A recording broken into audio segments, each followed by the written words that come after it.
Victor, I'm not your mom and I'm not your dad. Okay, I'm a law enforcement officer. We know exactly what happened in that apartment.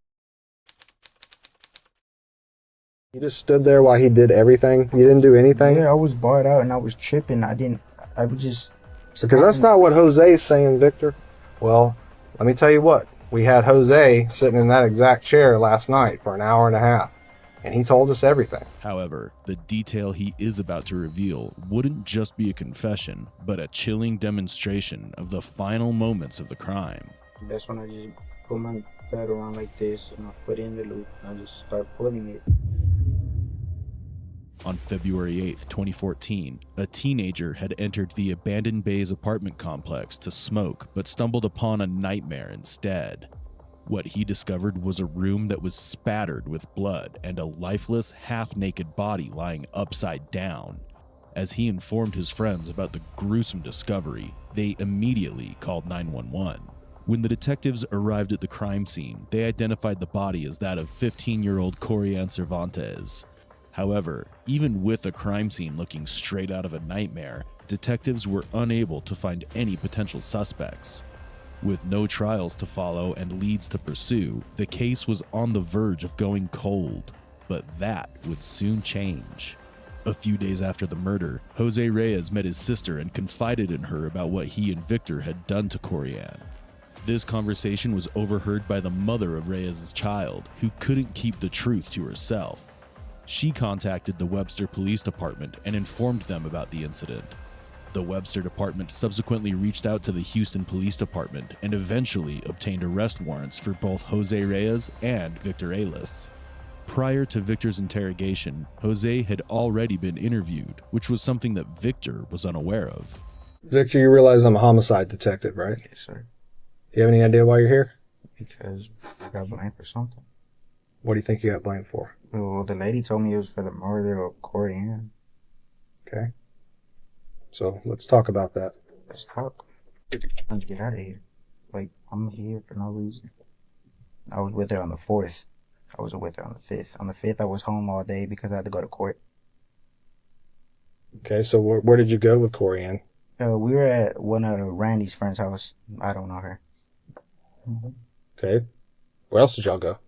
After that, we all dispersed because Randy he got picked up, and then we went to the plantation, and then I was like, well, I'm going to go home because my aunt's about to pick up my cousin from work, and she always leaves 30 minutes before she picks up my cousin from work. So I left like before she woke up and had to go pick up my cousin. You realize what you say in this room is going to decide decades of your life? Mm-hmm. But we're not playing games? Yeah, I know. Okay. I'm not telling you all I know. No, you're not. You're not even close. You haven't even started touching the truth yet, Victor. What do you want me to tell you? I want you to tell me the truth. That's what I want. Yeah. All right, what do you want to know? Where did you go with Corianne and Jose? Corianne, we were at Randy's friend's apartment. And then where did y'all go? Then we left. To where? I left to my house. No. Yes, I did. You're already starting to lie. You can ask my parents. I went home. Oh, I plan on asking them, but I know exactly where you went. We know a whole lot of stuff that you don't think we know. I'm telling you what the truth. No, you're not. We can bicker back and forth all day long, but I need to get through to you somehow. You're not going home after this, Victor. You're not. You're not going home, buddy. Okay? What you say to me in this room, what you say to me and my partner in this room, is going to decide decades of your life. So how come I don't get to go home? I didn't do nothing. Because you're in custody. You're under arrest. But I didn't do nothing. Yes, you did, Victor. What did I do? You murdered Corianne with Jose. I did not murder Corianne. Okay. Well, let me tell you what. We had Jose sitting in that exact chair last night for an hour and a half, and he told us everything. I didn't murder Corianne. How many times do I have to explain to y'all?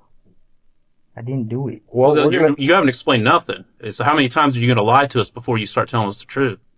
What do y'all want to know? Ask me the question. All right, here's what I want you to know, okay?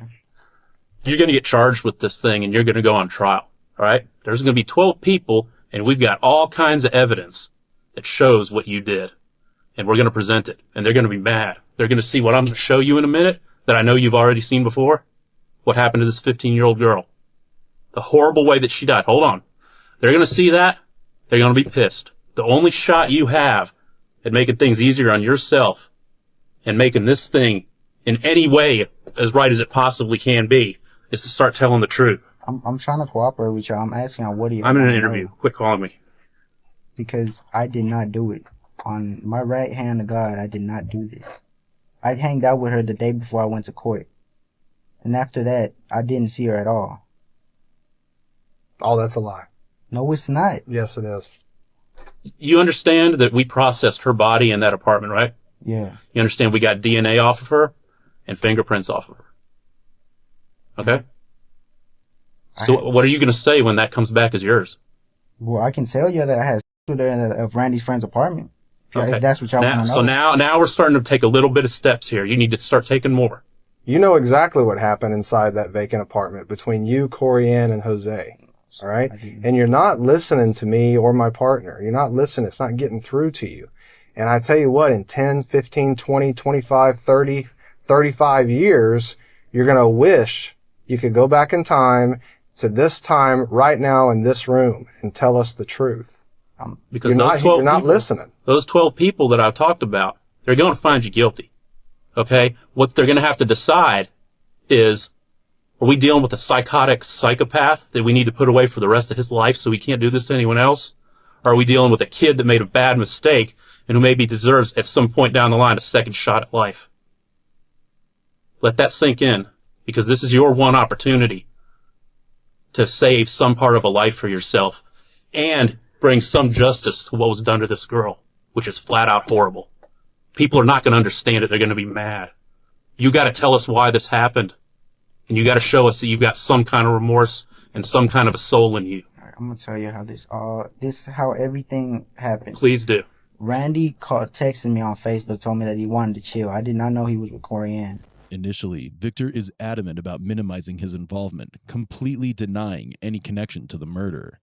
However, what he doesn't realize is that detectives are already aware of the crime that he's committed and, from the beginning, are prepared for an intense confrontation, leaving no room for his games.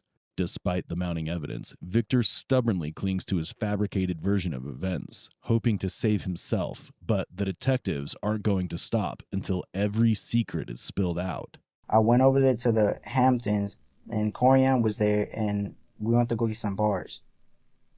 Randy went to go get him, and then we went to the laundromat, and after the laundromat, it was kind of cold, so Randy said, let's go to a Vaco that he knew at the base. All right, so we went to the vacant apartment, and then we went to, when Randy's friend told him, we went to her apartment, Randy's friend's apartment. And then that's when Corianne said Jose was coming over. Jose came over, and we were just chilling, and my aunt was about to go pick up Frank, and so then Randy was about to leave, so we went to the plantation. I left Corianne at the plantation. Yes, that's what happened. Victor, I'm not your mom and I'm not your dad. Okay, I'm a law enforcement officer. Throwing your hands up like this and talking to me like I'm your mom or dad, like you took the car out when you weren't supposed to, isn't going to work with me. Okay, it's not going to work with my partner either. We know exactly what happened in that apartment. Jose told us everything, Victor. You need to start telling the truth. You're telling about this much of the truth, and this is the truth. So what do you want? What happened in that apartment? What's your version of it? Because all we got is Jose's version. And he's dropping you in the grease. He's blaming this all on you. Is that how you want to go to trial? No, sir. With just Jose's statement? No, sir. Do you think she deserved that? You want to see the pictures? Yeah, I think you They're need to pretty take a bad. look at what you did. What happened in that apartment, Victor? That used to be a 15-year-old girl with her life ahead of her. You did this. Yes, the people in court are going to see this, and they're going to know you did it.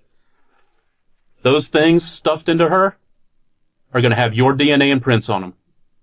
I did not even touch that. I did not even do that. As Victor refuses to break easily, the detectives aren't ready to leave any stone unturned. They employ a strategy used in the Reed technique called shift the blame method to instill a sense of urgency or betrayal in the suspect by claiming that the co-suspect has already confessed or shifted blame onto the suspect, intending to prompt a confession. Although the strategy is turning out to be a game changer, instead of confessing, Victor only makes a fool of himself with his bizarre claims. I was having with her, and then Jose started hitting her. Okay. And what happened? He started hitting her with the ashtray. And then I just stood up and I started flipping out. I didn't know what was going on. I was scared. I already have an open case. I didn't know what was going to happen. I saw him hitting her with the ashtray and she was bleeding everywhere. And the first thing she does is gets up and tells me, she's like, Victor, why are you doing this? And I didn't even touch her. I'm telling y'all the truth right now. Jose started hitting her with the ashtray and I didn't even know what was going on. I just got up. I was like, what the f are you doing, bro? And then I don't know what he said. I just got up. I walked to the living room and I'm like, what the f is going on? I just started tripping. I didn't know. Jose started doing that to her. So you're telling me that Jose did everything and you just stood there and did nothing? Yes, sir. I was tripping. I didn't know what was going on. That's not true. That's not true, Victor. Yes, it is. The only way you're going to feel better and the only way this is going to go better for you is to tell us what you did, not what Jose did. We know that you hit her. I didn't hit her. Yes, you did, Victor. Yes, you did. I'm telling y'all the truth. I was having with her. Jose started hitting her. She got up. She looked at me and she was like, why did Jose start hitting her? I don't know. We was in the dark room. I was having with her. Jose just comes out of nowhere and starts hitting her. Which one of y'all hit her with the toilet basin top? Jose did. Okay, so your fingerprints aren't going to be on it at all? Your DNA is not going to be on that toilet basin top? I picked it up and I was going to get rid of it and Jose was like, nah, just... Oh, all right, you're just laying it worse and worse on yourself, Victor. No one is going to buy this crap. Even if we didn't have all this evidence, and the more that we're going to get. You keep saying honestly, and then you tell us a little bit more of the truth. So you weren't honest the first time. This is your one opportunity. You're 16 years old. You're going to be 60 in prison because people are going to see this interview and know that you're full of and that you don't care about what happened to her. Hey, Victor, can I throw you a lifeline? Yes, sir. Everything you say in this role will determine whether you are prosecuted. Juvenile court, and we're going to certify you as an adult. And on your 18th birthday, we're going to send you to prison for the rest of your life. All right? These are your options. Talk to us. Stop this lying. Save yourself. And make a decision right now. Because every time you lie to us, the jury is going to look at that and goes, if he lies to those cops one more time, I'm going to send him up for 10 more years. And if you lie again, they're going to say, I'm going to send that kid up for 10 more years. So do yourself a favor. Make that man decision right now that you're either going to be prosecuted as a juvenile or you're going to be prosecuted as an adult. And you're not serving yourself well by lying. No more lies. Okay. All right? You tell us from start to finish. You tell these detectives from start to finish. And if you tell one more lie, you have no chance of seeing this resolved in the juvenile courts. Last chance. As Victor narrates his side of the story, it's unfortunate that Corianne is not present to share her version of events. There might be a possibility that an assault occurred instead of a consensual act of intimacy, as Victor claims. It seems convenient for him to fabricate a story that suits his interests. Additionally, being equally involved in the murder, he consistently excludes himself from it and shifts all the blame onto Jose. However, to overcome such an adamant suspect, the detectives come forward with a sharper tactic. They attempt to induce a sense of fear in Victor, pushing him to disclose all his dark secrets. After Jose started hitting her, he told me to get my belt, and choke her because she was going to say everything. I was scared. I didn't think. So you choked her with your own belt? Yeah. Or a belt that you brought? Belt that I brought. Was it wrapped around your waist? Yeah. So you're wearing the belt and you took it off? Is that what you're saying? Yes. Or did you bring it there for the whole purpose of killing her? I didn't even know that was going on. Like, he started hitting her. I started tripping out, and then he was like, choke her because she can say stuff. So I didn't think. I was just thinking about, like, the 2 felonies I have. I have an open case. I didn't want this. Hey, Victor, forget those cases, man. Forget them. They don't mean anything now. This means everything. Okay? Did she try to get away once Victor, once Jose started hitting her? She just sat up, and she was like, "Why are you doing this to me?" And she looked at me like she was talking to me. She was like, "Why are you doing this to me?" And I'm like, "What do you mean?" And she was like, "Why are you hitting me?" And then I just get up, and I'm like, "What the?" I just started getting scared because she said she kept trying to say it was me when it was Jose. I just leave the room, and I'm just tripping. I don't know what's going on. And Jose's like, she's like, "Take off your belt." He's like, "She's gonna talk." Okay, so you put your belt around her neck, and then what happened?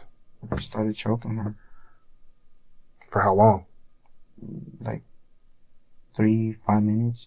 There's my 8 feet. I want you to pretend I'm her.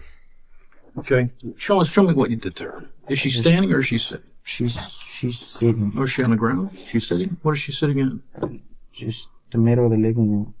I want you to actually put it around me. And I don't want you to tighten it 1 second, but I want you to show these detectives what you did. I just Stand up. Were you standing or were you sitting? I was standing. Pretend I'm her. I'm behind her. Okay. And where was your friend? Jose, he was in front of her. He's here where this detective is? Yes, sir. Okay. Is he standing or sitting? She's who? Is your no? She's standing at this point? No, she's sitting. Yeah. He's standing. He's standing. So you're behind her. Yes, sir. He's in front of you, you and her. Okay. And what is he doing something to her at this time? No, he's just telling her to be quiet and to be quiet. And that's when I just put my belt around like this, and I put in the loop, and I just start pulling it. And when she and did she try to resist? No, she was just choking. She was just, I was just choking her, and she was just. Were her fingers inside here or outside? No, sir. Where were her hands all the time? On her side, I think. All right, give me a little demonstration. Show me what you're talking about here. Well, she was like, when I started doing it, she was on the floor, and then I got on the floor and kept pulling, and then I was like, pulling what, the handle here? Yeah. Pull on the hand a little bit. This right here. With one hand or two? Both. Okay, well, all right, that's what you're doing. And can she talk at this point, or is she? No, she was just trying to gasp for air, and then. It took about how long, you said? Like 3 or 5 minutes. What happened 5 minutes after you started? I just started thinking. I looked at her, and I just took my belt off, and I was like, I can't do it. Show me one more time. Huh? So show me one more time. You put it around her neck? Yes, sir. Do it one more time. She's looking at your friend, and you walked up behind her. Does she know you behind her? Does she know what you're doing? Or you sneak up behind her? Yeah, she knows. And she didn't resist? Like, when Jose was talking to her while it happened, and then I just put her around in it. Did her face turn red or blue? Or it turned blue, and that's when I looked at her, and then I just pulled it off. I was like, I can't do this. Did she collapse to the ground? Yeah. She was already sitting on the floor, and she collapsed. Did she talk after that, or no more talking after that? When I took my belt off, she started gasping for air. Hits her with the ashtray about how many times you think again? Like 5 times, and then you choke her for 3 to 5 minutes. And after that, are you telling me that Jose is the one that did everything to her? Yeah. He just stood there while he did everything? You didn't do anything? Yeah, I was barred out and I was tripping. I was just...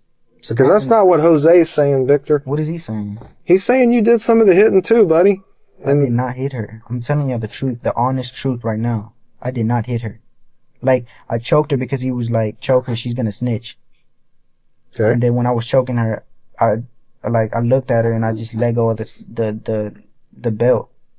And then And then after that, you're telling me that Jose did everything else. Yeah, like when he grabbed the toilet thing and just broke it on her face. And then that's when I picked it up and I was like, what the fuck are you doing? Why would you pick it up? I don't know. I wasn't thinking. I don't know. I think you probably hit her with it, didn't you? No, sir. I didn't even touch her. That's the only thing I did to her is I choked her. Because I was scared. I was not thinking. I was barred out. I just didn't know what to do. The detectives realized that both suspects participated in the torture, though they believe that Jose was the primary instigator behind the murder. However, one critical question remains unanswered. During the investigation, the detectives found strange carvings on Corian's body, strikingly similar to the carvings found among Jose's possessions. And this potential clue will lead the detectives to the real, chilling motive behind Corian's murder. A motive far from ordinary, exposing the depths of Jose's sinister tendencies. Isn't Jose into, like, Satan and stuff like that? I don't know. Come on, man. No, I really don't know. Like, me and... How long you known Jose? I've known him for, like, half a year. Like, I'm don't really know him. Like, it was like an on and off friendship. Like, we used to go to Clear Lake together, but we really didn't talk. And then he moved to Friendswood, and he started chilling with Randy. Then I started chilling with him a little bit, but I really don't know much about him. So, are you into Satan stuff? Why would I have a cross tattoo, though? People get stuff and then change their views. I've been Christian my whole life. Well, then why is Jose telling us that y'all killed her to sell your souls to the devil? No, that's a lie. I did not. I did not do that.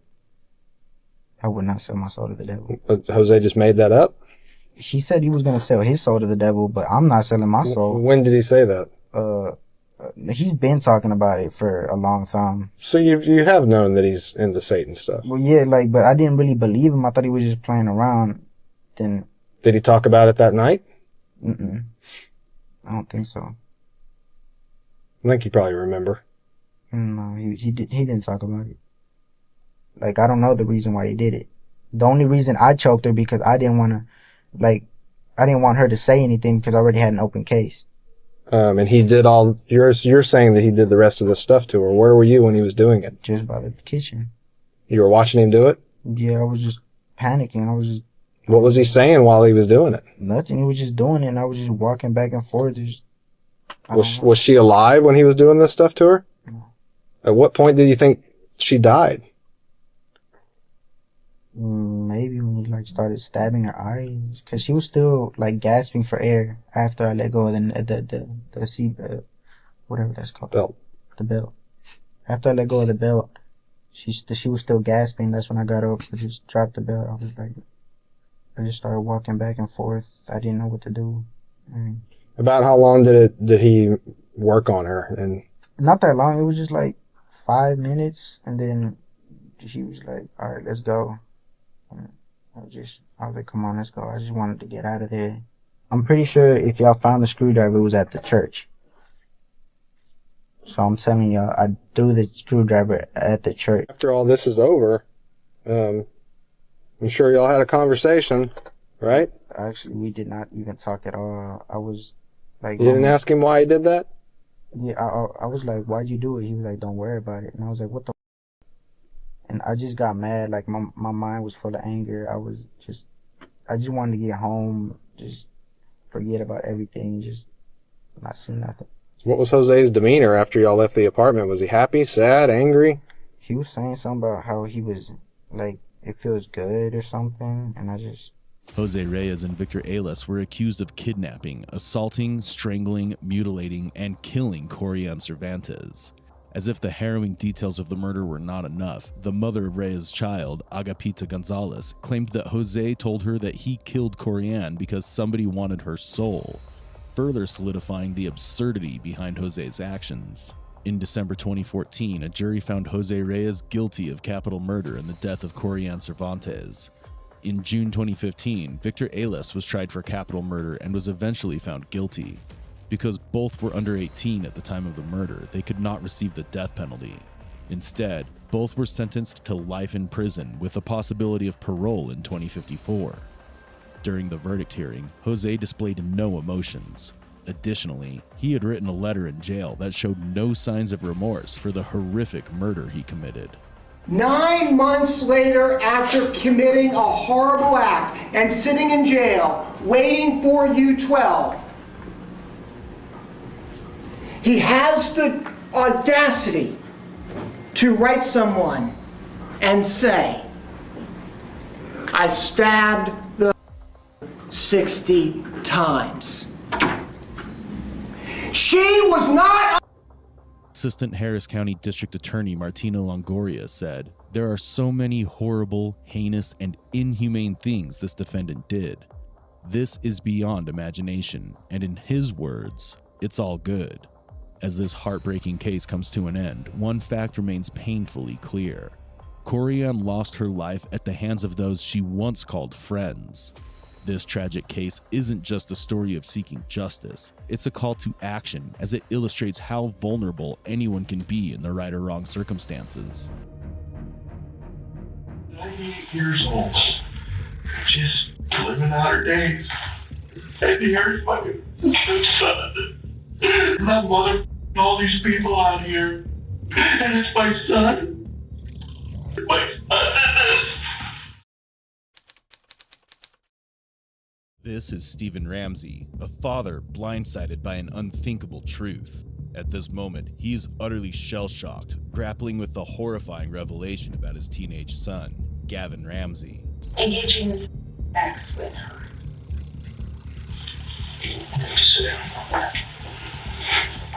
Was she still alive when he was doing that? I don't believe. Oh my God. This haunting footage of 98-year-old Margaret Douglas was taken mere moments before one of the most horrifying acts of human cruelty unfolded. The father uncovered a dark secret about his teenage son, something he could never have imagined. But even more disturbing truths were about to surface, sending chills down their spines. The mystery of Margaret's death, the gruesome violation of her body, and the twisted motive behind the unthinkable crime left the detectives shocked. Watcher Police. Yes, this is Howard Leisure. My aunt lives on Portage Street. Okay. And a friend of ours stopped over there yesterday to check on her, and she was nowhere to be found. We didn't know if you'd found anybody wandering. No, we don't have any reports of anybody wandering. We can't find her in the house anywhere. He went in the house and looked through the whole house, couldn't find her. We don't know where she's at. She's 98 years old. Did she live there by herself? She lives there by herself, yes. What's her name? Margaret Douglas. And she never locks her house. 98-year-old woman died after she was reported missing yesterday. Police said she was found in a hidden location in her house. Initially, the police struggled to identify a prime suspect, as most leads led to dead ends. However, that soon changed when they began receiving complaints about petty crimes near Margaret's house. One report in particular caught their attention. A man named Paul recounted meeting a young man on the dating app Grindr. The two arranged to meet, but the young man suddenly became aggressive during their encounter, pushed Paul out of his car, and drove off with his belongings. A few days later, the police were alerted to two young men behaving suspiciously in parking lots. Not long after, they broke into a construction site and made a critical mistake. One left behind a cell phone. The phone was traced to a teenager named Braden, who was quickly identified and brought in for questioning. During his interrogation, Braden revealed the name of his accomplice. His partner in crime, 17-year-old Gavin Ramsay, had a long history of petty offenses in the area. Consequently, Gavin was summoned for questioning on April 13, 2018, accompanied by his mother, Christine Ramsay, to address the break-ins. We're here, so I'm just going to ask them. Right. Oh, it's going to be straightforward, you know? There's no reason for me to fluff anything up. Nope. And I'm sure you guys know about the elderly woman that was found. Oh my God, that was horrifying. That was horrifying. It is horrifying. Did you know her at all? No, other than just to see her out, like on a porch. That actually makes me want to cry. Like, how do you get to be 98 years old? Nobody lives to be 98. It's so rare. And someone else thought that was okay. Like, how does that, I don't know. Like, why does your life end like that? Gavin, do you know anything about it? No. Honestly, probably 5 or 6 people. That you talked to? Is that what you're saying? Is there something else you need to tell us? What's upsetting you so much? Nothing. I've been doing this for a little while, and I have a whole gaggle of children of my own, ranging from the age of 26 all the way down to 10, so I'm pretty good with this stuff. The investigator emphasizes her maternal role, even sharing personal details from her life. This approach is a calculated strategy to build trust with the suspect and encourage him to open up further. I asked, did you get put in a bad situation? Did somebody put you in a bad situation? No. Yeah, let's get it this way. Honesty is always what's best. I'm not holding anything back. Like, you've already gotten yourself in trouble, so. I know, and I don't even. I don't know what to say. Is there more? Because you know it all No, comes out. It's not that there's anything more. It's what the dude.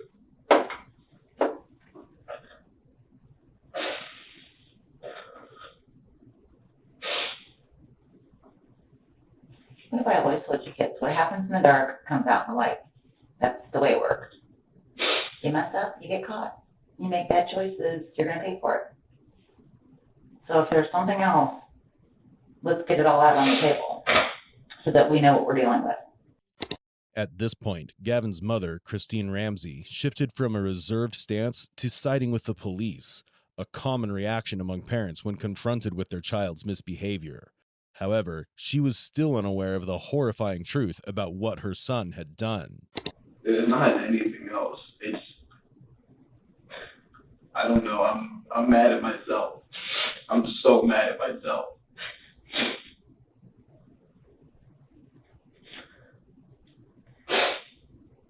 What are you so mad at yourself for? I was 16, already had a felony and like 5 misdemeanors, and now I'm gonna be in more trouble. I have to go back to court, and I'm done with it. I'm so done with it. That's fair enough. Like, honestly, I don't even want to live at home anymore. I don't know. I'm not normal. I need to live somewhere else. Like in, I don't know, some halfway house or something. I honestly would not care. Why would you want to live in a halfway house? What is so wrong about living at home? No, but there's nothing that they do. It's me. Like, everything I'm putting them through, I'm costing them thousands of dollars. Constant heartbreak. I've honestly probably never made either of them proud. I don't do anything good. Stop cussing. It's a word. Well, it's disrespectful. So you're upset with yourself? Yeah, I hate myself.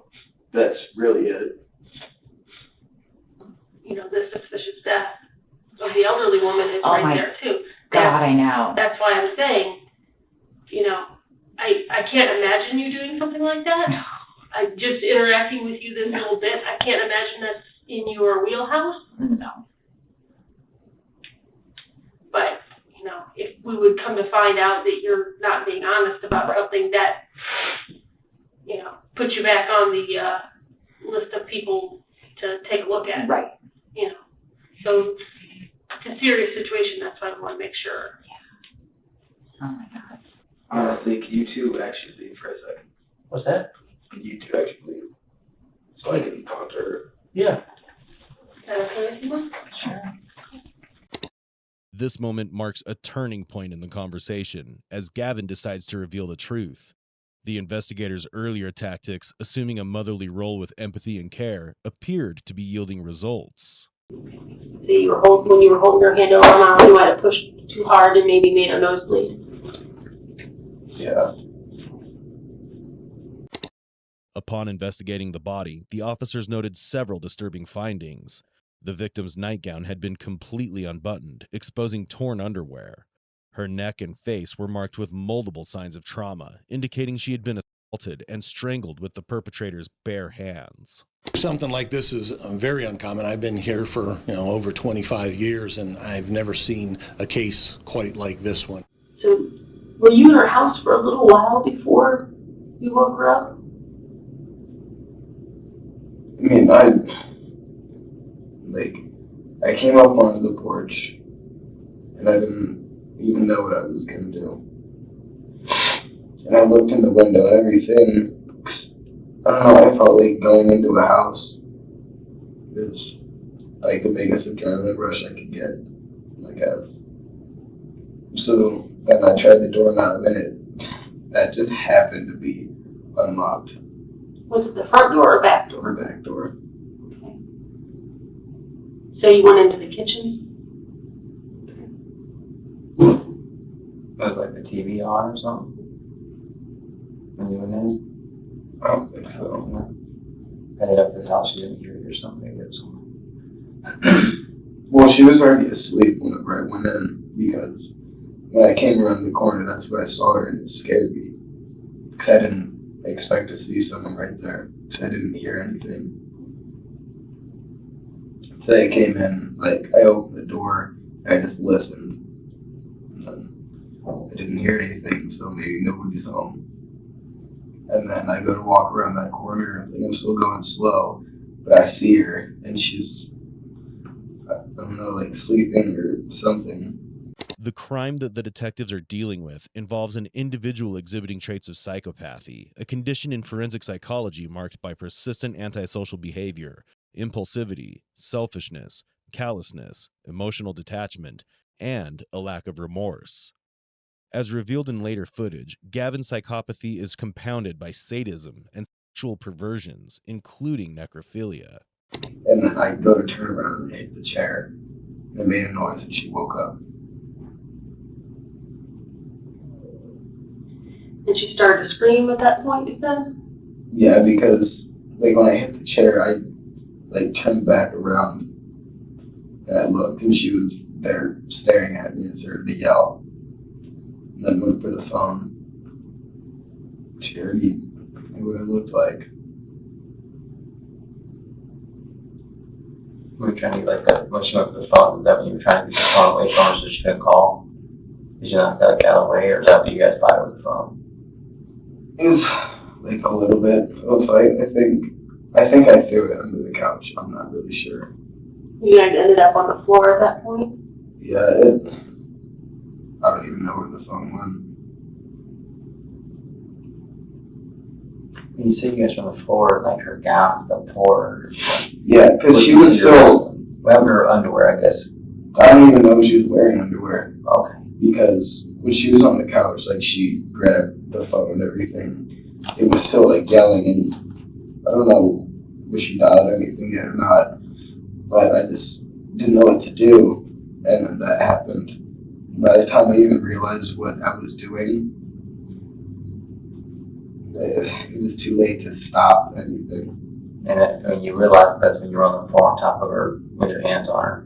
On a hidden app called Dark, secured by the passcode MURDER, Gavin stored several videos that he recorded in the early hours of April 6, 2018, when he committed this horrific crime. He broke into Margaret's house through a back door and watched her as she slept on the couch. Suddenly, Margaret woke with a look of fear on her face, prompting Gavin to lunge at her and strangle her to death. He then spent the next few hours indulging his twisted desires, using Margaret's lifeless body. Now, there's a couple of videos of you kind of peeking over the edge of the couch and videotaping her. Well, when was that all done? That was on the same night. Why did I lie about anything? That was stupid. It's okay. So when you went in the house earlier? No, like I never went to the house before, but like I went in and I was being quiet and everything. And like how it happened, like I wasn't lying about that, but I did, you know, like I turned the corner and did see her. And you hid? Yeah, then I hid and I was taking my phone. I was taking pictures to see if she was awake. I got you. And then she saw you? And we stood up and she saw me. Did your flash go off on your phone? I don't think so. So from there, is that did you tell us the truth about the rest of that? So how long do you think you were in the house before you woke her up? I don't know, probably like 10, 15 minutes. And then from the time you woke her up to the time you ended up on top of her, choking her, how long did that whole part take? That was probably like 5 minutes. So pretty quick. She tries to get the phone, you try and stop her. You guys struggle to the floor, and you end up on top of her with your hands on her neck. And you're pushing and squeezing. You have your hand over her mouth at the same time? Well, my hand on her mouth was on the couch. Okay. And then, I don't know, rolled or something off the couch. Was she like fighting back with you then, trying to struggle, and then you guys went down? Yeah. I think on her way down is when we got ripped. But you don't remember ripping her pants? How long did you stay there before you put her in the closet?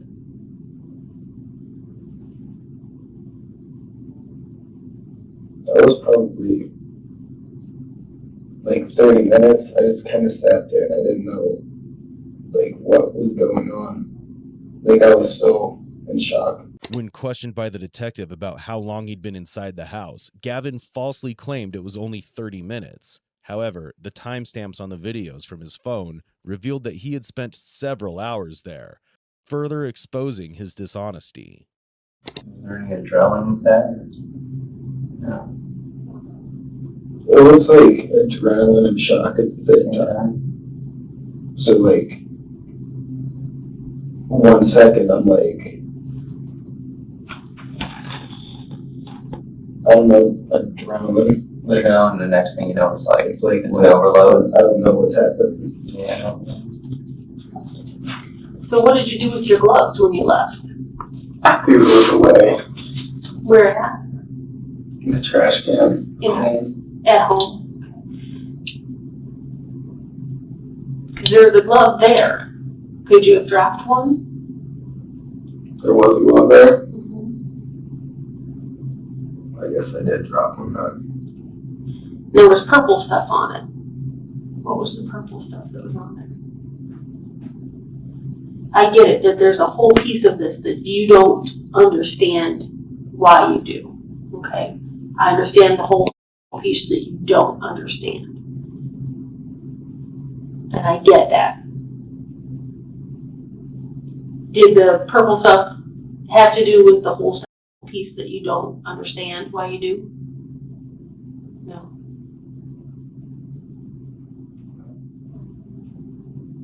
And is that the same time that you were taking some of those pictures? Yeah, and after I took those pictures, I was like, what? That's when the shock set in? Yeah, it's like, what am I doing? So it was adrenaline all the way up until then. And then the whole shock took over the overload. Is that right? It sounds right. I know. It's hard. Gavin made a crucial mistake by wearing gloves and leaving one behind at Margaret's house. During the crime scene investigation, detectives discovered the glove, and test results confirmed the presence of Margaret's DNA on the outside and Gavin's on the inside, sealing his connection to the crime. She may have asked this, but did you mean to hurt Margaret like that? No. No. Or was it just the shock? The shock.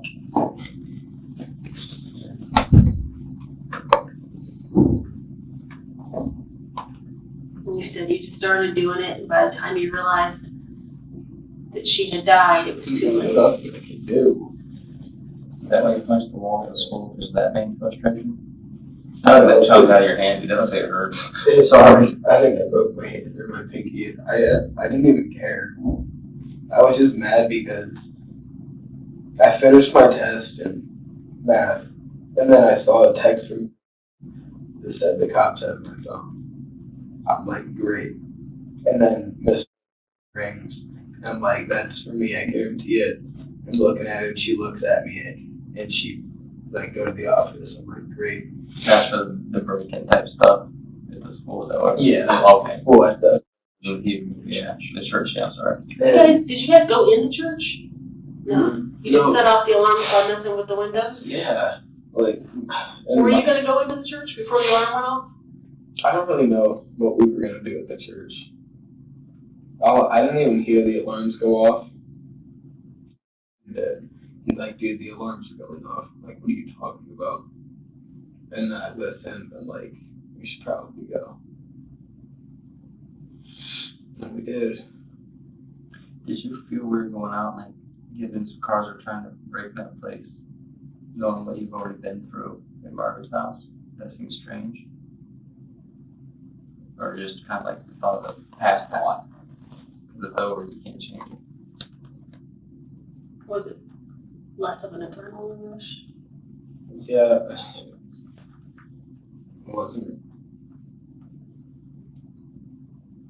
Or is there that same adrenaline when you were on top of Margaret? Did you have that same adrenaline? was young. It was a little bit different. Well, like that and going to break into cars. Yeah. I mean, cars is like that. Quick fix. It's just that, you know what, when you go to open the door handle, it's like, is the alarm going to go off? Is someone going to come outside? So it's like, there's that risk. And then, the whole breaking into the house, that was the adrenaline part. I think, I don't know, I didn't even have a grip on reality. Chaos ensues when Gavin's parents discover the terrifying secret their son has been hiding. All the phone contained images of Margaret before and after her death, as well as videos of your son with her. With her. Engaging in sex with her.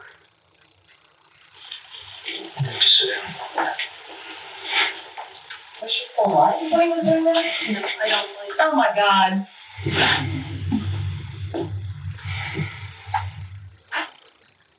This isn't happening. This isn't real.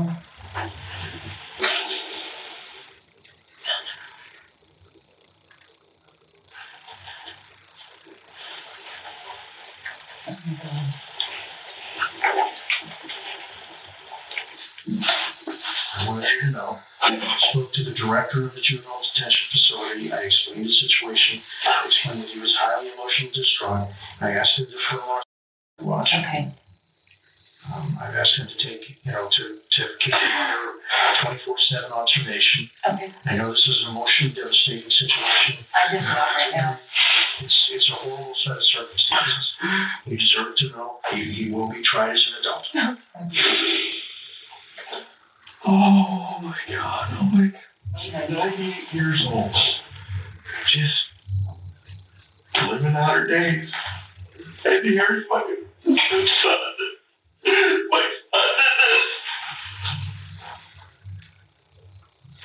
And I'm mother all these people out here. And it's my son. Does Gavin understand he's going to prison? Probably for the rest of his life.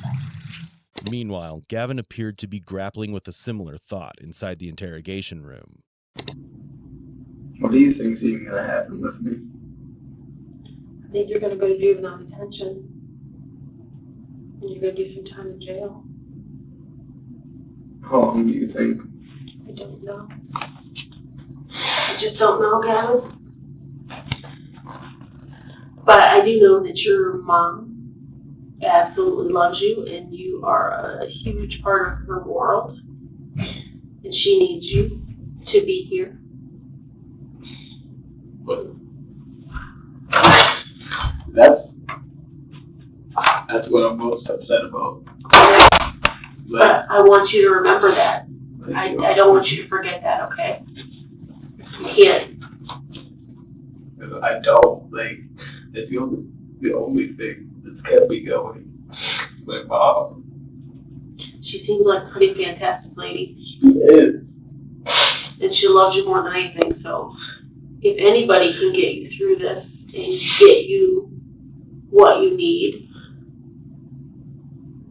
to fix whatever's going on with you, it's your mom. But that's the thing. I don't know if this can be fixed. Because it doesn't feel like it's some regular emotion. This feels like it's natural, and I don't want it to be. Anything can be fixed. Yeah. I wasn't blowing smoke when I told you were a nice kid. You seem like a super nice kid. There's got to be something that that's making all this happen for you, right? Probably, but I don't know what. So you're kind of fixing that now, don't you think? No, that's made it a whole lot worse. That's a big weight to be carrying around, don't you think?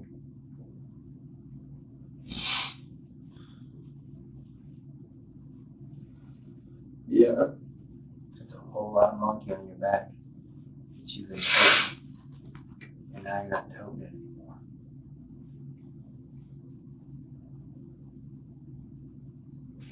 how you get to heal. During their search, police discovered a journal in Gavin's bedroom that revealed he had again withheld the truth. The journal began with research on serial killers Donald Henry Gaskins and Ted Bundy, but soon shifted to ideas for skits and short films, each featuring Gavin in the role of a killer. In almost every story, Braden played the victim. As chilling as these entries were, Gavin's thoughts were most disturbing. One entry read, "I want to know what's wrong with me. Sometimes I just want to go off on someone and beat them until they're not breathing anymore. It's not for attention or anything. I honestly want to take someone's life."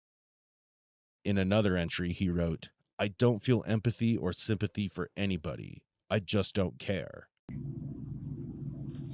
You ever told your counselor about any of the thoughts that you have? I did a lot, and she didn't. She started with trying to treat the depression first, and it wasn't working for a little bit. I still tried to kill myself, but I didn't. No, it's not right. No, I didn't. I don't care what happens to me. Like, honestly, I don't. It's what happened. Like, what would it do to my mom? If, like, I killed myself and that my mom said she couldn't go another day if I died. I'm not gonna kill myself because of that. So it's more for her, not for you. Yeah, I don't care about me. I don't. You do. People care about you. Other people might, but I just. It's because you're dealing with so much. That's why you don't. Deep down, you still do. Because people that truly don't anymore, they don't want to do it. You have the heart. That's why. The night you were out at Margaret's, had you drank or smoked anything? Done any that night?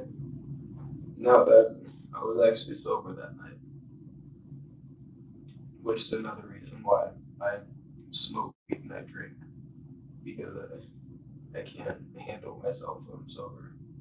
Or I can't, like, comprehend. I don't even know the word to use. My thoughts when I'm sober are dark. When I'm high, they're, like, good thoughts.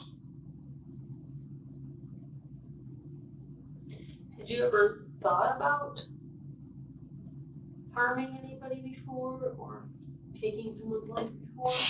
Not like planning it out, but like, oh, I'm so mad I can kill someone right now. Like that kind of thing. But you never imagined yourself actually doing it? No, I could never vision myself. Like, wonder what would you did. I couldn't, like, I don't know, like some stuff you think about yourself in that situation, like, yeah, I could see that. And then, like, I think about a car crash or something, me dying in a car crash, I'd be like, yeah, I see that. Something else that doesn't necessarily involve me dying, or even, like, me being injured. Like, yeah, but I think about me killing someone, I'm like, I can't see that. I can't. Gavin had been in and out of counseling for years, during which he was diagnosed with ADHD and depression. Another chilling entry in his journal revealed the depth of his depravity. He wrote, "I think if counseling doesn't help, I'm honestly going to kill someone. I'll probably take a girl out to the woods, rape her, and kill her. I wouldn't feel bad about it, but I know it's wrong." If she was here, what would you say to her? Like, what do you mean? If she was here alive in front of you, what would you say to her? I'm sorry. That was never meant to happen. If I could take it back, I would. Gavin's confession brought a bittersweet relief to a community overwhelmed by grief since Margaret's tragic death. It wasn't just the loss of a cherished member, but the horrific nature of her murder that haunted everyone, leaving an indelible scar on their hearts. For a lady to be 98 years old and have a 17-year-old young man come in and take advantage of her like that, he could have taken the wallet and left. He didn't need to strangle her. Makes me sad that it happened, but I am glad that, we know who did it and we don't have to fear in our neighborhoods. When the trial began, Margaret's family and the prosecutor were determined to secure Gavin's maximum sentence. She loved being alive. She often talked that she just couldn't wait until she turned 100. I find him to be pathetic and a coward and someone that preyed on the most vulnerable person he could find and attack her in her most vulnerable moment, in the middle of the night when she was asleep. He broke into her house, watched her sleeping, and took videos of her sleeping. He then held her against her will, hit her, and strangled her.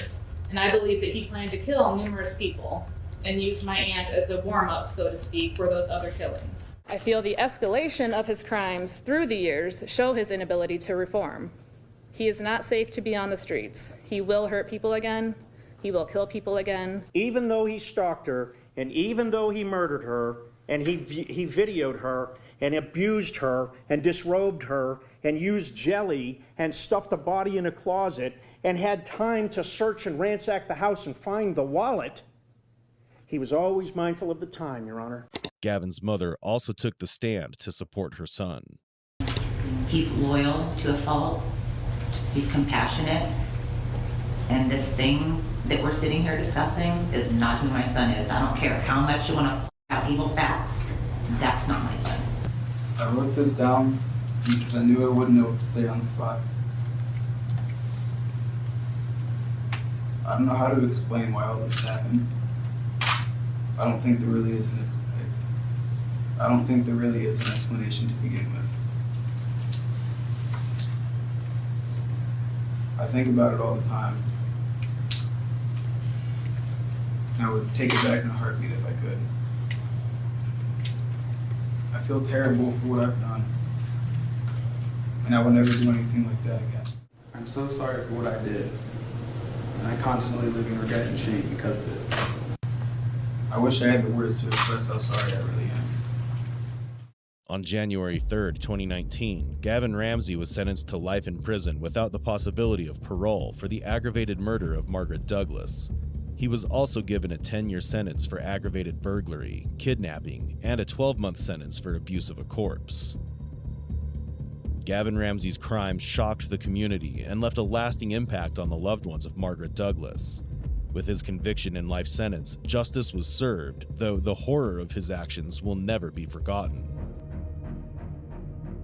You walked up in here, you're talking to my partner, calling him bro. He's over twice your age. You should be calling him sir.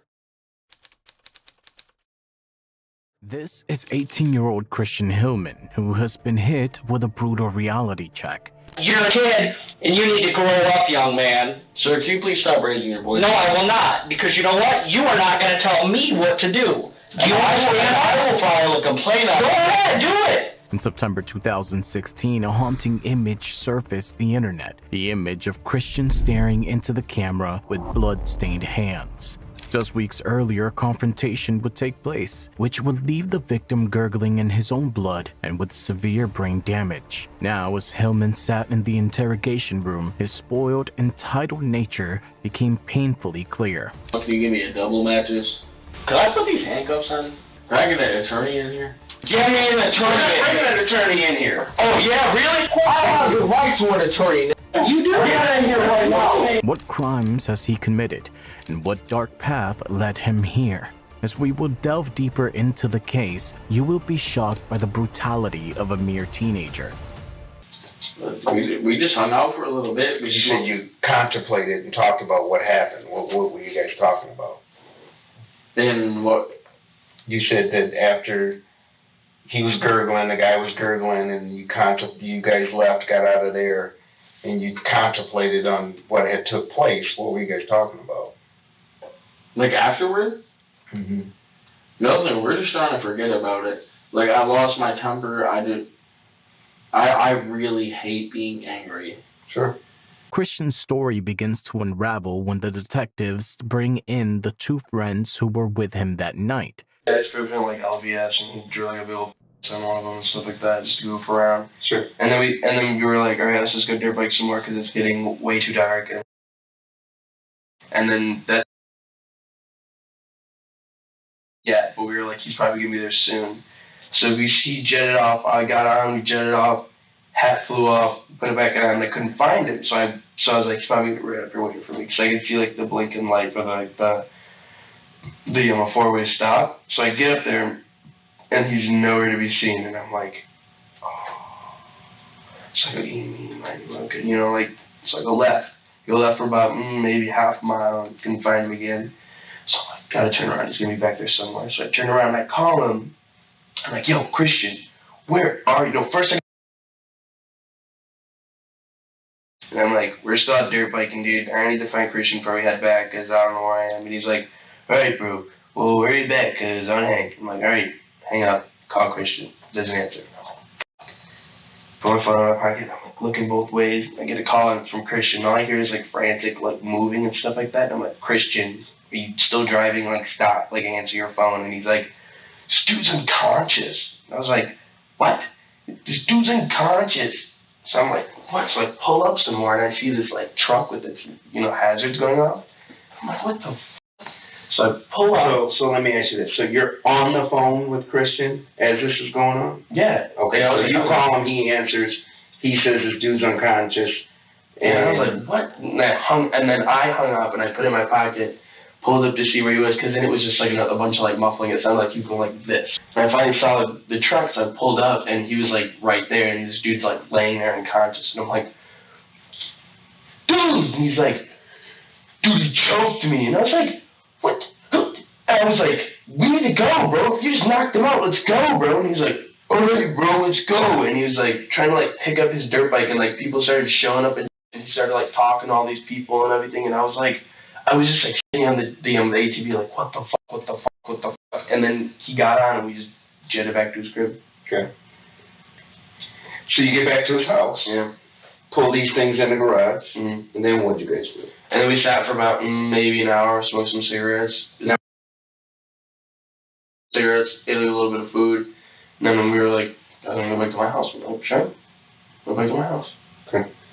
So, what did you guys talk about? I mean, very dramatic story, very animated on what happened there, and then you're telling like, yeah, they went to the house, ate, smoked, and that was it. I mean, I gotta imagine this is a pretty traumatic event. Yeah, you guys are sitting talking about what happened. Yeah, what did he say? Christian said that he was driving and the guy like got really close to the back of him. And he's always told me that it's like scary when someone gets to really close to the back of you on like a, you know, a two-wheeler. Like it's, you know, so they touch that back wheel, you're gonna fall. So he starts pulling over, and the guy pulled over with him. And I believe him in that part because his bike was parked right in front of his truck. And I'm like, so I was like, all right, whatever. And then so Christian gets off the bike, and the guy must have gotten out of the car too. And Christian said he laid hands on him, and Christian just beat the shit out of him. And he said it was complete self-defense. Like, I've known Christian for a while now. You know what self-defense is? I mean, it's like when someone like attacks you and you use like, I would say, I guess a little bit. Did that sound like this scenario? As badly as he was hurting, I couldn't tell you. Honestly, as badly as he was hurting, do you think this is self-defense? No. Okay. Why? Besides going to Grand Rapids Christian, you seem like you've been in the streets. You got friends who's in the streets. You seem like an intelligent young dude, right? So this is in a severe condition. Like, sure. Like punching someone in the face and knocking them out is one thing, and like, or like pushing someone out of the way or something like that. And then doing what? After you push them out of the way, you get the hell out of there. You know what I'm saying? Yeah. But apparently he was like kicking him and shit, and like all of this like extra shit. I was just like, do you think that's a little extreme? It's not a little extreme. It's a lot extreme. Like, sure. I was knocked out at a party once, and the guy slammed my head in the cement, gave me a concussion. Right. Like, I don't like fighting. No, and you know, and I'm just going based on Christian's story that this guy came and grabbed his neck. This friend is none other than Noah Bolowski, the one who snapped the infamous photo of Christian and posted it on social media. The way Noah speaks, it's clear that the incident left him deeply shaken. Despite being Christian's friend, even he recognizes the sheer inhumanity that Christian unleashed that day. His other friend will also agree that Christian indeed went too far that day. Were you there when he took that picture? Yes. Okay. It was on the porch. Do you know why he had him take his picture? No. Did he ask him to take his picture? No. Did Christian ask him to take it? No. I'm not really sure. Like, the picture was just taken. I think he just didn't even say anything, just took the picture. Okay. Did you take any pictures of him? No. No? I just want to forget that. Like, I didn't want any pictures of it. You said you have not had any contact with Christian since? No. Via Facebook, Instagram, Twitter, you know these are all things we can check? Yep. No contact with him? No contact. Okay. Don't even have his number. So you're mainly... But I think I had some information that wasn't mentioned through all of this. So Christian told you he was on... 2 bars of Xanax. Anything else? And then I witnessed him take 2 more that night when I told him not to. So when he came in this office, that means he was on it. Oh, he was tripping when he was here. Yeah. That was clear. And I think that's what started the fight.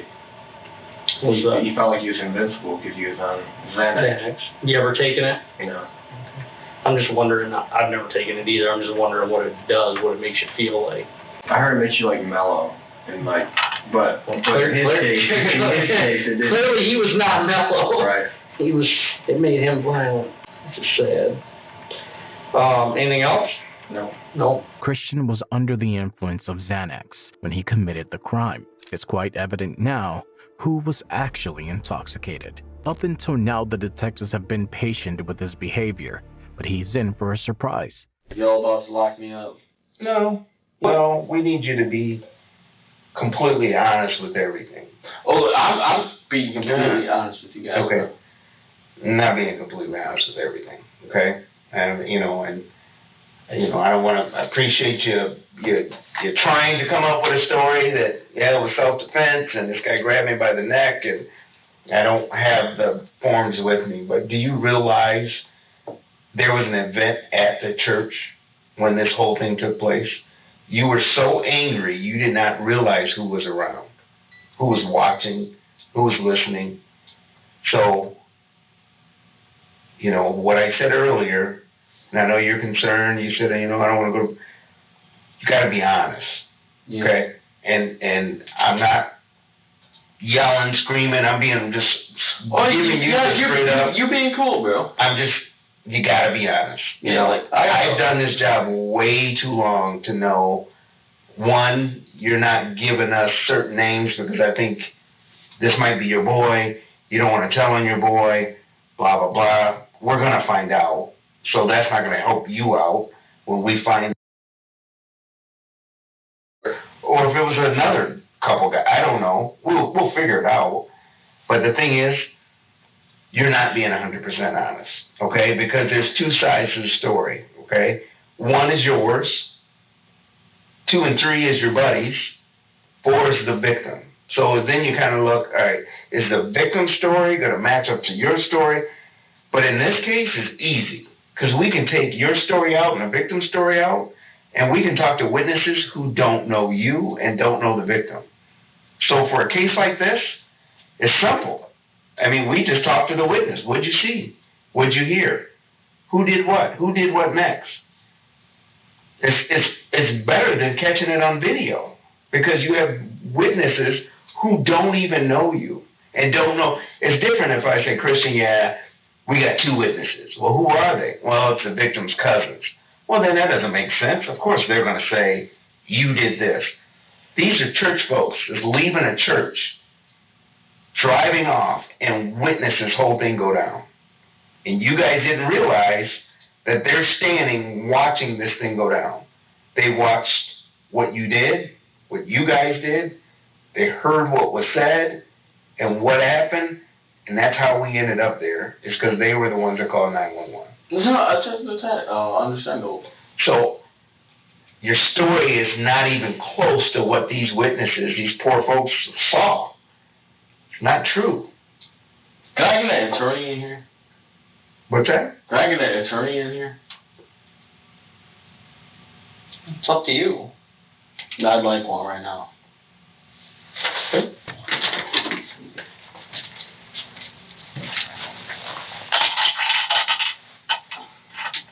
Oh, hell yeah. I never had it on before. Yeah, you're gonna have them on now. Do you think that's cool? What's cool? Having those on? No, it's just a new experience. Okay. But I mean, you almost like think it's like cool. Do you think it's cool to be here right now? I mean, no, I don't think it's cool. I don't think it's cool somebody put their hands on my neck too and threaten me. Okay. That's not cool. But here's the other thing I want you to realize, okay? You asked for an attorney, so I'm not asking you any questions. I'm just going to talk for a second. Yeah, okay? Go for it. All right? How old are you? Yeah. Okay?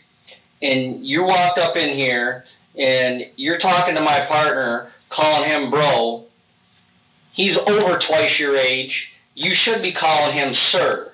I did call him What I'm sitting here listening to, while I'm sitting here in my chair, is listening to a kid who thinks that he's just talking with two guys instead of understanding the gravity of why he's sitting in this room. Okay? Old. And you need to grow up, young man. Sir, can you please stop raising your voice? No, I will not, because you know what? You are not going to tell me what to do. Do you understand? I will file a complaint on Go ahead, do it. Go ahead. Go give me my fucking lawyer. You think this really? Go do it. You see what I mean? Huh? Sitting there calling me a nigger?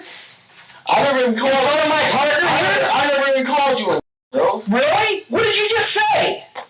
That's your problem. That's why you don't understand the gravity of why you're sitting in this chair at 1:30 in the morning. Because you're a kid who thinks he's a tough guy. And you want us to sit there and believe that you're just driving down the road on your ATV and this guy's honking his horn and you didn't do nothing wrong? You got an attitude, and it shows by the way you're talking to my partner. He was a 7-year-old man.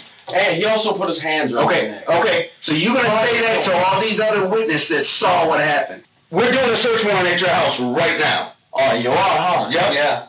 All right, we'll get my attorney in here right You have now. no idea who you're playing with. Yep. Oh, believe me, I do. So the Yeah. ATV, the bike is coming out of the garage right now, the blood all in the garage, everything. We have it all. There's no blood in the garage, cuz. Okay. All right. Okay. You slipped up, buddy. You got a lot growing up on you. Not as smart as you. Give me an attorney. We're not bringing an attorney in here. Oh, yeah, really? Okay. Tell us who the f*** are y'all. We're not I have the right to an attorney. You do get in here right now. And you can get one. And when you go over to the jail, and then you can call and get an attorney. Okay? What the f*** am I going to jail? You'll find out. You'll find out. Big tough guy. You're a You'll tough find guy. out. You know all the answers, bro. Y'all some assholes, bro. Christian played right into the cops' hands, and now they had to break the gravity of the situation he is in. We're doing a search warrant at your house right now. So my boss is out there at the house. I got a search warrant. Magistrate signed it. So, But I got nothing to hide in my house, man. I know. I hear you. But I'm just letting you know what's going on. I mean, I don't want you to think that I'm doing anything. I'm not making this stuff up. Yeah, you're keeping it 100, bro. And you know, there is blood inside of that garage. And in my garage? Christian. Okay. I don't know what other way to tell you, man. I'm not making this up. Okay. Oh yeah, I know you're not making it up. You're inside of your garage. Yes, there's blood inside of your garage. Okay. So that's what we're dealing with right now. Okay. And we're in the process of finding. Thanks, man.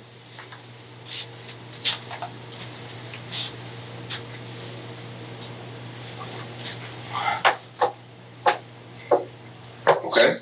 Oh yeah, I understand. When Christian hears that the cops are about to search his home, he knows he messed up. Panic sets in and he quickly asks for an attorney again, realizing the walls are closing in on him. What's going on with the attorney situation?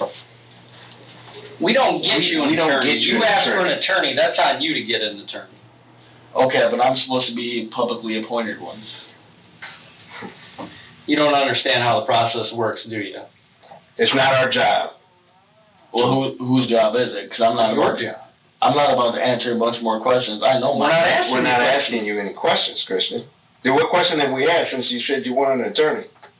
Well, I mean, the thing is, he put me in these for absolutely no damn reason. I'm just sitting here cooling. Okay. I don't understand it. You're being detained right now, okay? We're not asking you any questions, and it's not our job to call to get you an attorney. That's not our job.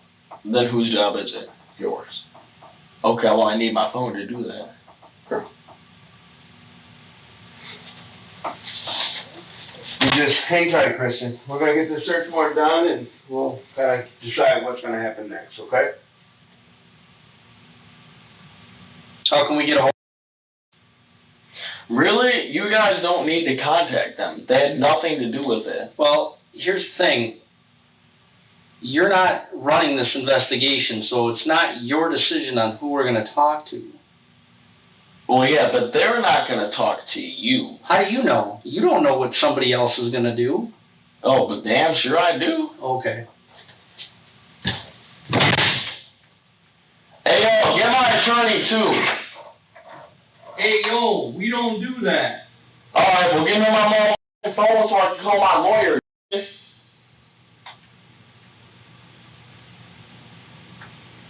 He about to come in here and get all this up. It's clear now that he thinks that getting an attorney will get him out of the murder charge, so he keeps acting like a tough gangster and says that his friends will not talk to the detectives, but he is unaware of the fact they already had. I was trying to be polite as hell for the first thing. Y'all start asking me some questions.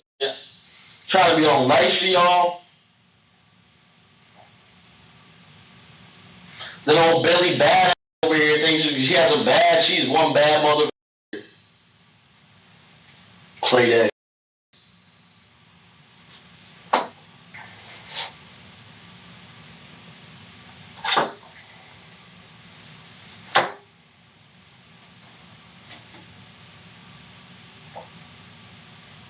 And I'm just going to let y'all know, too, that y'all not let me see an attorney, I'm going to sue the f*** out of you.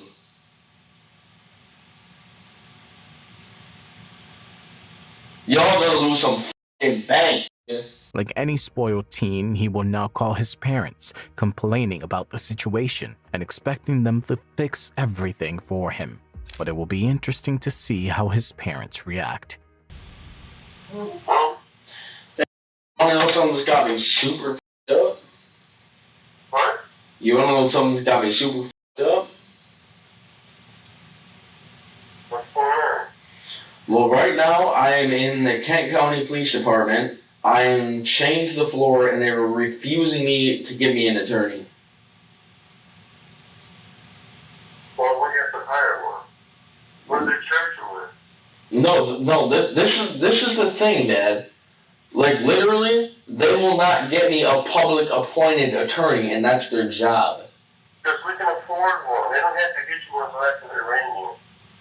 Alright, well, you're not staying in jail tonight. I'm sorry. Like, somebody's going to have to bail me out. I don't know if you can. Yeah, you damn sure can. What are you arrested for?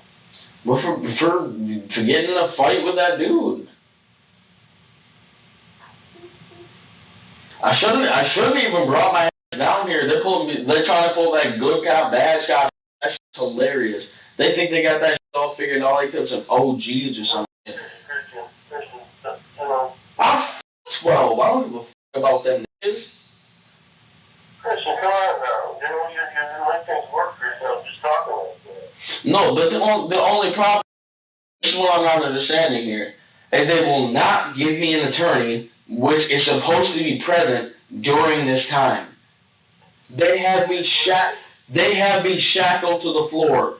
I am not violent. I have no weapons.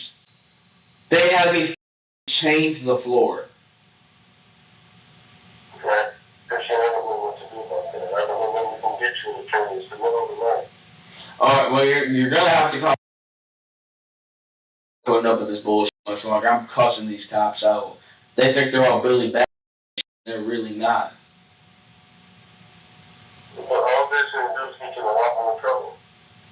No, I got freedom of speech. I can say whatever the f*** I want to those niggas. Alright, Christian, you're going to be like that. I can't help you. We're going to just get more trouble. Alright, well, I need somebody to come bail me out. Alright, I'm... Listening to how he talks to his father, it's clear that he's used to having everything his way. This entitled attitude isn't just a coincidence, it's a direct result of his upbringing. Watch closely how he also talks to his mother, exposing the root of his arrogance and sense of entitlement. Hello? Want to come down to the police station? Well, I have the detectives here right now. Alright, well, what are they saying to you, and what are they searching? For the clothes that you wore. The clothes that were? Oh. How you left them in the house? So they have a warrant? Oh, they had a warrant? Yeah. I'm sure they don't want to wear your dirty underwear. Alright, no. This is not a laughing matter. I know. I'm sorry, Christian. Yeah, like, I'm really pissed. They have me chained to the floor. They chained you to the floor? Yeah, I'm pissed. Why would they chained you to the floor? Yes. So you come down here, like, right now and settle this out? So I'm not having it. They refuse to give me an attorney. They will not have a publicly appointed attorney come in here so I can talk with them. And that's my rights. Yeah? And so they're breaking my rights? So basically, I'm coming back and I'm suing them for everything they had.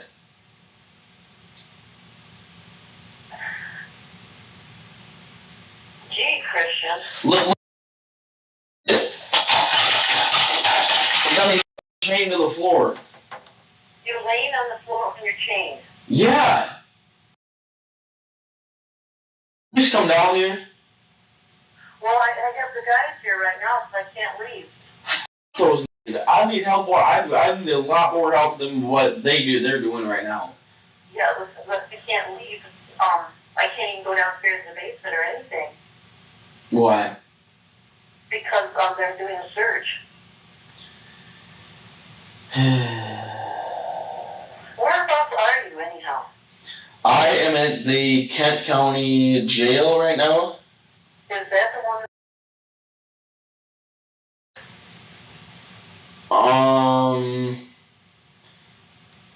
Kent County, like I'd go knock on the door, but these niggas have me so the chain can't even reach the door to knock on it. Oh. Yeah, I just really need you down here. Okay. So I can't leave right now. I can't leave. These guys are doing their job, and I can't leave. You know?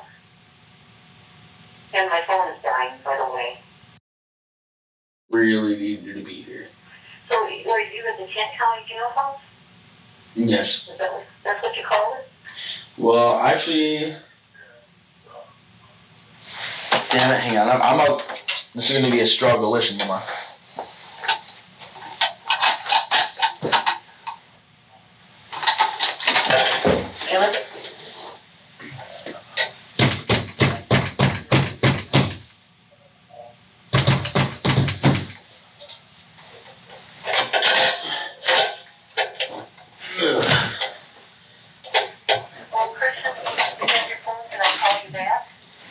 Well, I'd rather not. I'd rather have you come. I am going to.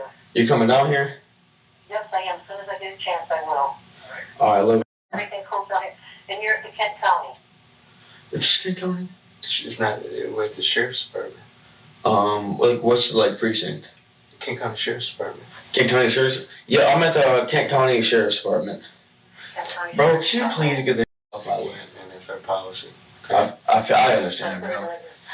It's comfortable as hell, man. Yeah, sure. It's not made for comfort, man. All right, man. Yeah. Because I do have to plug my phone in somewhere. Okay, well, I really need y'all to come down here and bail me out. Okay, I will. All right, so when am I supposed to be seeing you? Well, I don't know how long the gentleman will be here. So I don't know.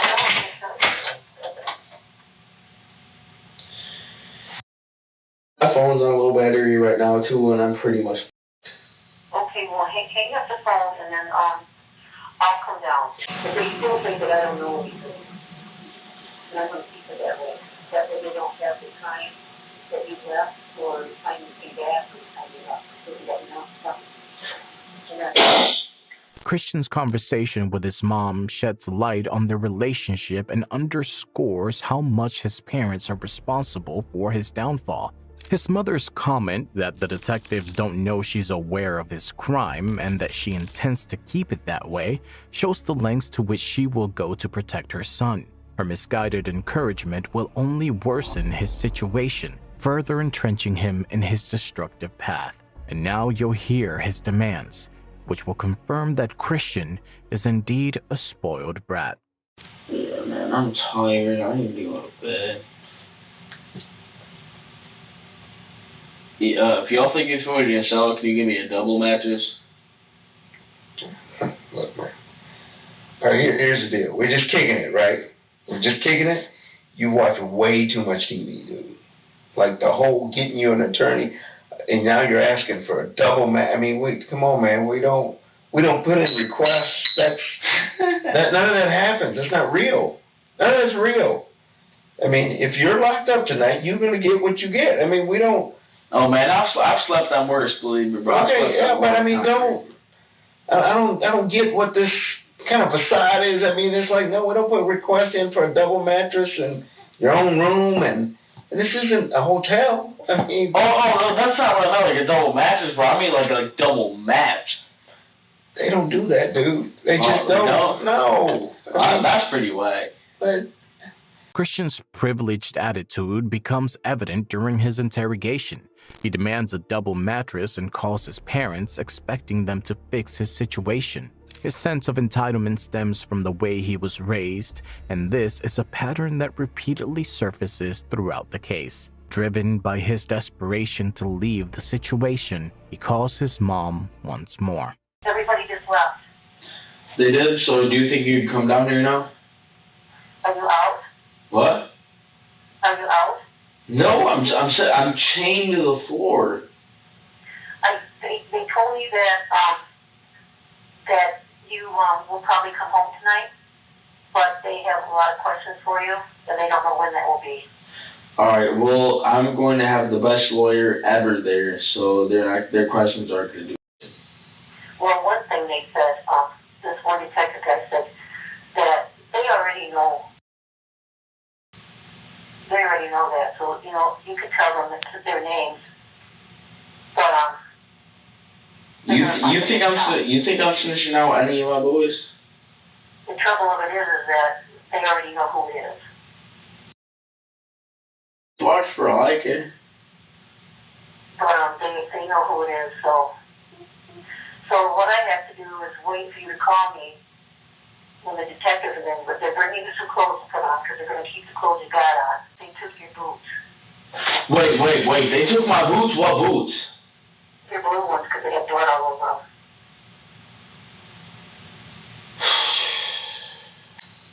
This is not going over well for you at all.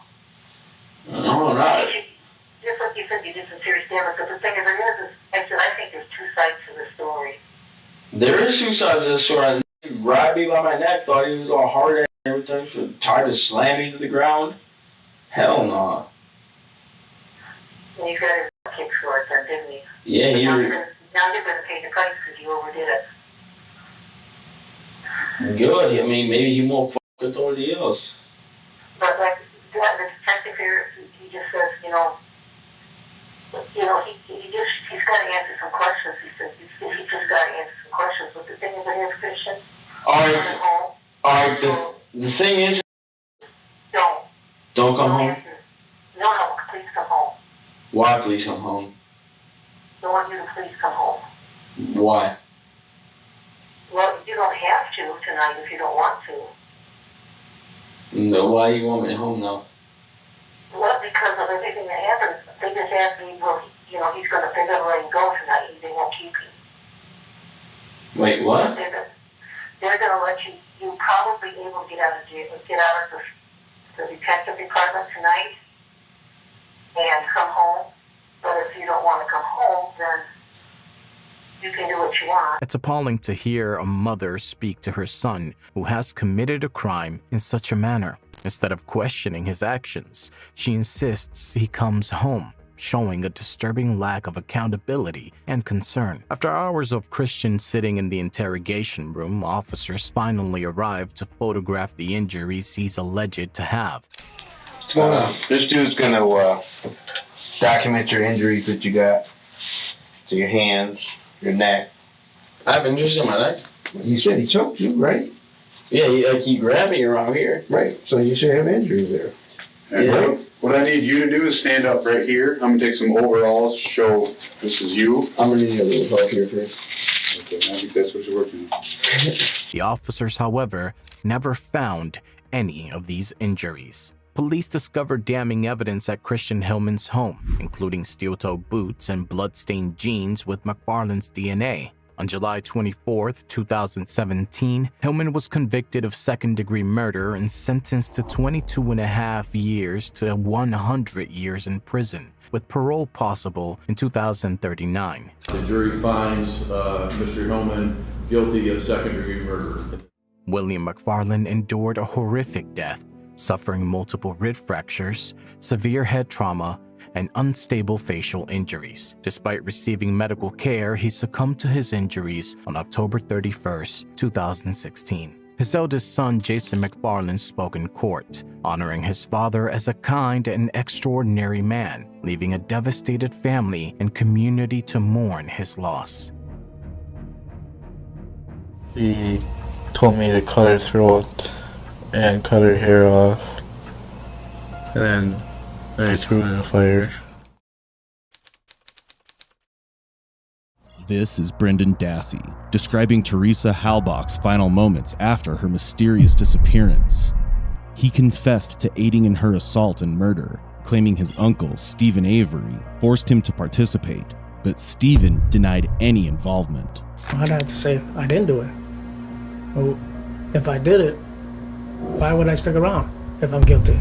Who was telling the truth? Teresa's disappearance sparked one of history's most controversial convictions, revealing sordid secrets that were waiting to surface. He asked me if I wanted to be a girl and if I wanted to try it. Then he ripped off her clothes. He did it. He did what?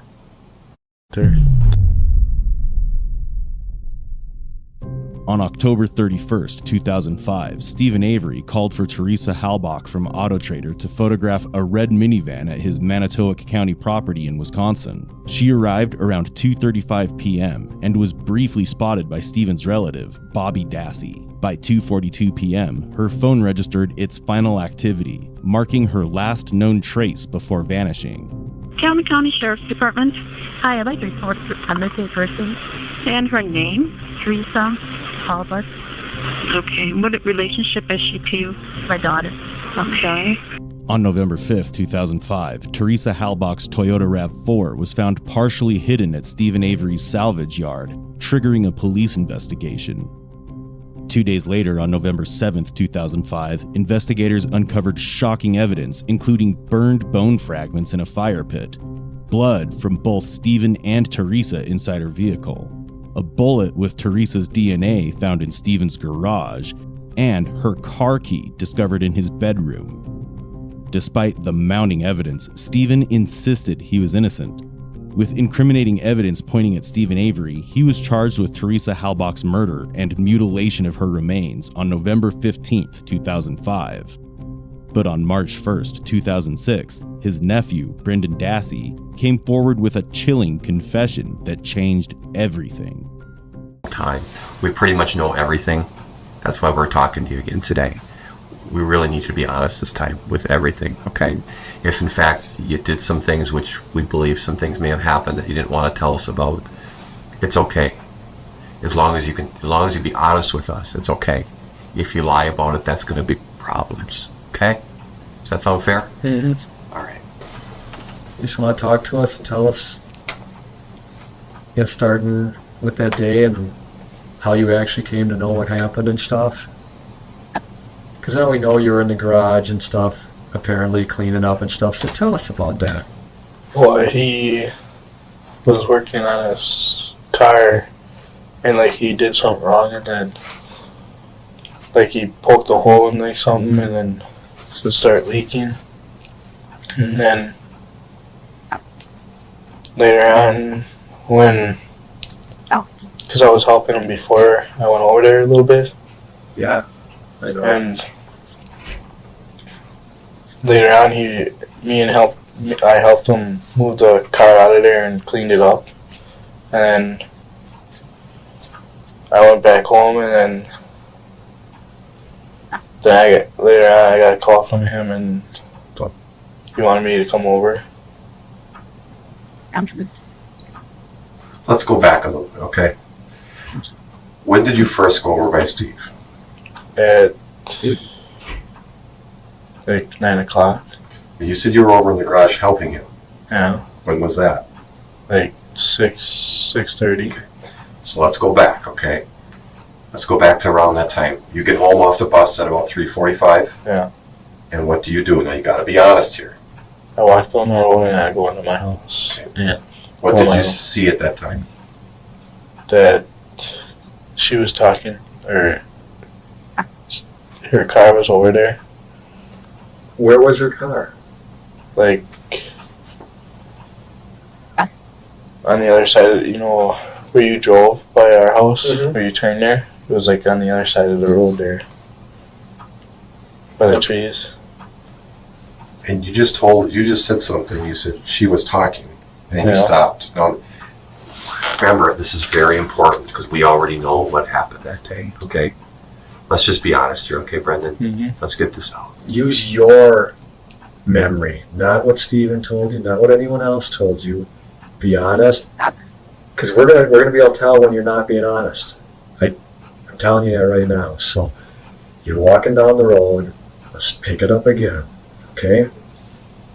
I seen him talking to her on his porch and that, and I seen her Jeep there, and I walked in the house. So she's standing, meaning she is Teresa? Mm-hmm. Did you recognize her?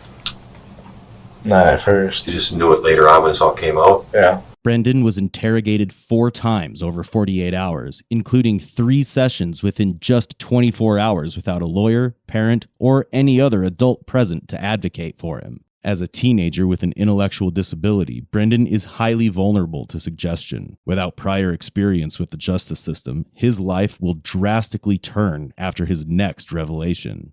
Dude, what happened? And you saw her and him on the porch, and they were what? They were talking. And then what did you do? I watched in my house. And they were just talking? Were you doing anything else? Were you screaming, fighting, talking, pushing, anything?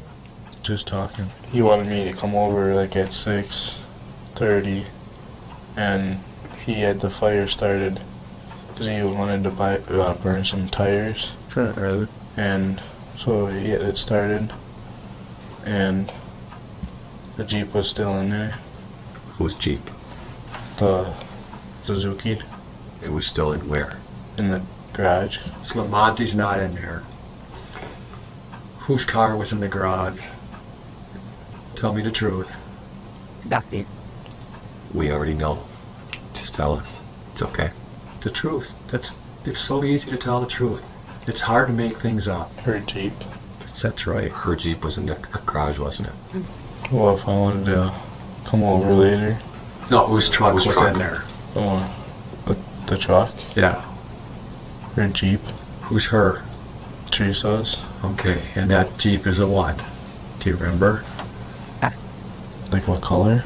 Color or make? Green, like a greenish blue. Okay. Is it drove in or is it backed into the garage? It's backed in. But no, let's be honest. What did he tell you? What did he show you? What did you see and what did he tell you?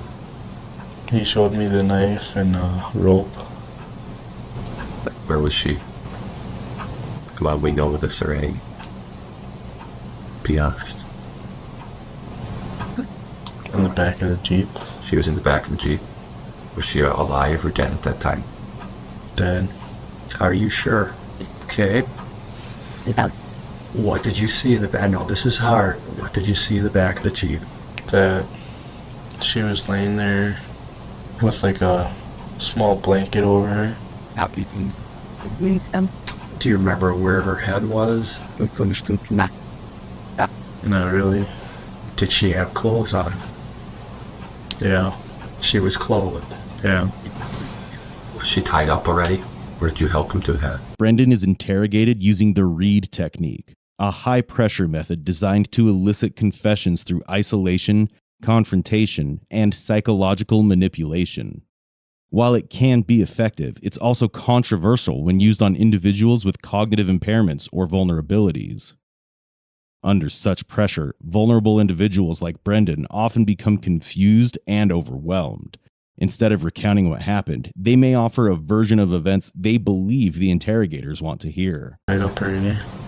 Where? Tell me how she was tied up. Like the rope was right here around her body. Are you sure? Did Steve have any blood on him at that time? On his finger. What about on his body, his clothes? They should be. Not that I know of. Where did you see blood? Like right here. Where else in the garage? On the floor. A lot? Like drips. What? Where was it dripping from? I don't know. What did he tell you he did to her? That he stabbed her. Let's stop there for a second now, okay? I want to back up just a bit. I didn't mean to interrupt that sake, but what time actually did you get over there now? Like 6:45. So still about that same time, 6:47? Are you sure? Okay. Did you really see those two talking on the porch? Yeah. You did? No. You're 100% on it? Yeah. Okay. How did she get in the back of the Jeep? Tell us that. Okay. Oh. Did you help him? No. Let's be honest, you're Brendan. If you helped him, it's okay. Because he was telling you to do it. You didn't do it on your own. I didn't touch her. So you get over into the garage, and the garage door's open, and her truck's in the garage, right? Yeah. And what does he say to you? Think about it and be honest. What does he say to you? I need to stop being dumb. That's when he threatened me. That if I would say anything, he trusted me or something. Why did he have you come over there? What did he need help with? Go ahead and tell us.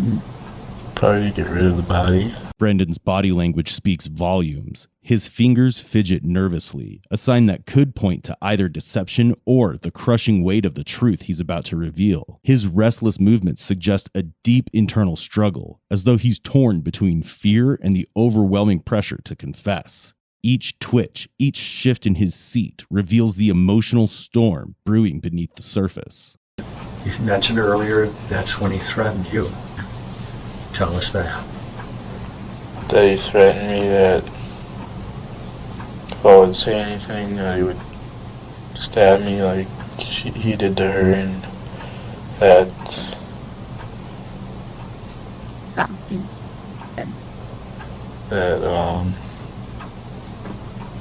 he was pissed off at her because of he wanted to get his blazer in the thing that the last time she was there, and he couldn't. Okay, so he opens the back door of her truck, and tell me what you see. Her body laying there. What could you see of her? Truth now. As hard as it is, tell us the truth. Her head, her body, her feet. So she was not covered up? No. Like a white t-shirt and that. Pants. What do you mean, sort of? Either she had clothes on or she didn't. Was some of it on and some of it off? What? It was ripped. It was ripped? Where was it ripped? Like right here. That's what I did. And and it's excited. So we took her out in the back and put her in the fire pits. Was the fire burning already? Yeah. See this mouse. Her stomach. Her stomach? What did it look like? Like she was stabbed.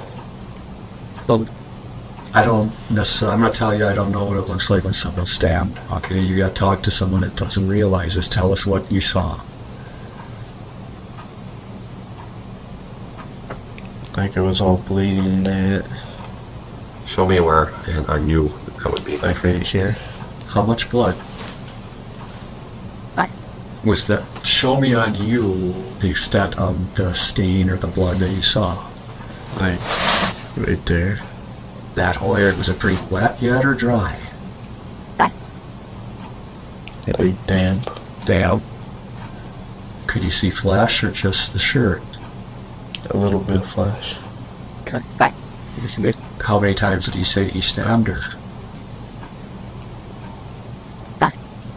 Once. What else did he do to her? He stabbed. We already know, be honest. We've got enough of her to know some things that happened to her. So tell us the truth. Thank you. What else did he do to her? There. Did he tell you that? Tell us about that. And where he did it. I don't know where you did, but What did he say he did in his words? What did he tell you? You can swear, you can use any language you want. Tell us exactly what he told you he did to her.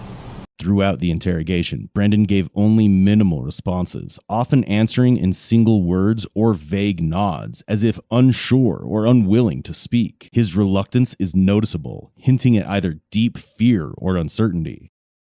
Sensing his hesitation, the detective shifted tactics by offering comfort, reassurance, and subtle encouragement to draw out a confession. Brendan's confession painted a gruesome picture of Teresa's final moments, but the most chilling revelations were yet to come. Daddy ripped off her clothes and she refused, and she tried to get away, but he was too strong for her. And he did it. He did what? There. What did he say? Did he use those words? Are you sure? Because he does not use the words he uses. Are you? If you're sure, that's okay. Yeah. Well, where did that happen? Oh. And she tried to get away, but he was too strong. Yeah. And then what did he do to her? Well, after he was done, You got me to it. that's when he put her back in the Jeep in the back. Was she dead then yet or not? Brandon, were you there when this happened? No. Was she dead there then or not? Yeah. How do you know that? I have a feeling I know how you know that. We already know, Brad. Probably know. Come on, be honest with us. Be honest with us. We already know it's okay. We're going to help you through this, alright? Tell us. How do you know that? I was outside riding my bike. Mm-hmm. And I could hear it. What could you hear? Screaming. Okay. Was the door closed at that time? Mm-hmm. Did he know you were out there? No. What was the screaming like? What was she saying? Like, help me. You're making this hard on us and yourself. Be honest. You went inside, didn't you? Yeah. You went in the trailer? Mm-hmm. You're not. Did he invite you in? Yeah. Okay. And where was she? In his room. Okay. Did you go back there and look? No. Brendan, be honest. I didn't. How do you know she was in his room? The door was open. Could you see her? Yeah. Was she alive? Well, she was handcuffed to the thing. She was handcuffed to what? The bed. Was she naked? Was she alive? Yeah. How do you know? Because she was moving around. Was she making any noise? It's alright, bud. Yeah. What's she saying? Screaming for help. What was handcuffed? Her hands or her legs or both? Both. And what were they handcuffed to? Like the hand, like there's round poles on each side. Okay. on his bed. Brendan's confession made headlines across TV and newspapers. Later, he recanted in a letter to the trial judge, admitting that much of his story was fabricated, borrowed from a book he had read. But what he confessed to next is more disturbing than anything in fiction. Doing what? What kind of words is it using? You can say those words here. That you wanted to her so hard. Could you see her at this time? No. Okay. What happens next? Remember, we already know, but we need to hear it from you. It's okay. It's not your fault. What happens next?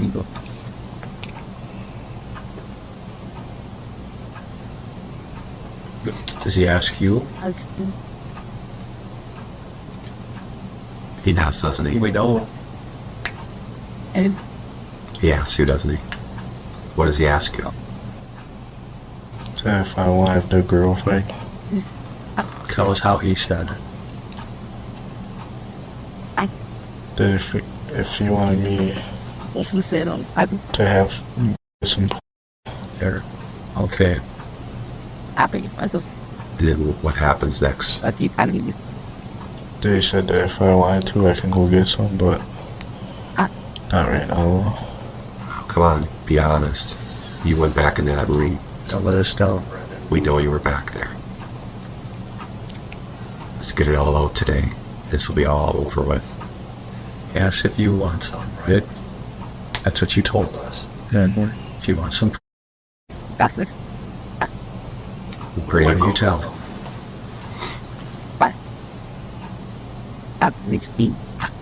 I said I wasn't aged, and so he took me back there and showed me some. What did he show you? Her naked body. Okay, is she alive? Yeah. Is she talking? Yeah. What's she saying?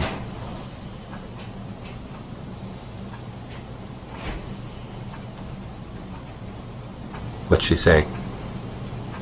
I know it's hard, but you gotta tell us. What did she say? The video will never go away unless you can talk to us about it. Go ahead. What did she say? Okay. She was asking Stephen why he would do something like that. Brendan places the horrific crime on Stephen, claiming he was merely a bystander to his uncle's monstrosity. Brendan tries to paint Stephen negatively, portraying himself as manipulated and coerced. Yet, despite these accusations, Stephen has never wavered in proclaiming his innocence, maintaining from the beginning that he had nothing to do with Teresa's disappearance or death. I'd have to say I didn't do it. Well, if I did it, why would I stick around if I'm guilty? I won't. I'd be running. I ain't running. I got nothing to hide. You know, they come to me. What do you want to know? I tell them. You want to search my house? I let them in. They searched it, and they left. Oh, I got nothing to hide. So what am I supposed to do? He asked me if I wanted the girl and if I wanted to try it. I said that I ain't old enough to have a kid yet, so he said, yeah, do you want to try it though? I'm like, not right now. He just kept on egging me on.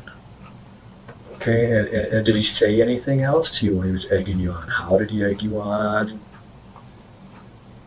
He's like, come on, try it for me.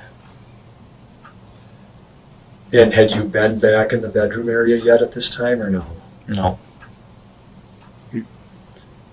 What, tell me again what he told you was back there. Who or what? That Teresa Hallbach was back there. That she was on the bed naked with, she was chained up to the bed. Could you hear her back there yet? Yeah. And what kind of things was she saying again? Like, help me and not to tell Stephen not to do this anymore. Did Stephen say that he had already done that or not? Yeah. What did he say he did to her? That he had sex with her. How did he say it? That he f***ed her. At any time that night, did you see Stephen have sex with her? No. Are you sure about that? Yeah. Because we know now that you did and he watched while you did it. Did you watch once or while he did it? No. Did he do anything else to her? No. Stick anything in her? Anything like that? No. Okay. You told us about going in there and having sex with her, that she was handcuffed and chained. Okay. Ultimately, and then you said you left the bedroom for a period of time and he talked to you out in the living room, right? Yeah. Again, just to remind us, what kind of things was he saying to you out in the living room? That he was saying that I did a good job. And that he was proud of me. Okay. In a recent interview with his attorney, Kathleen Zellner, Stephen Avery was asked if he believed Brendan had lied during his interrogation.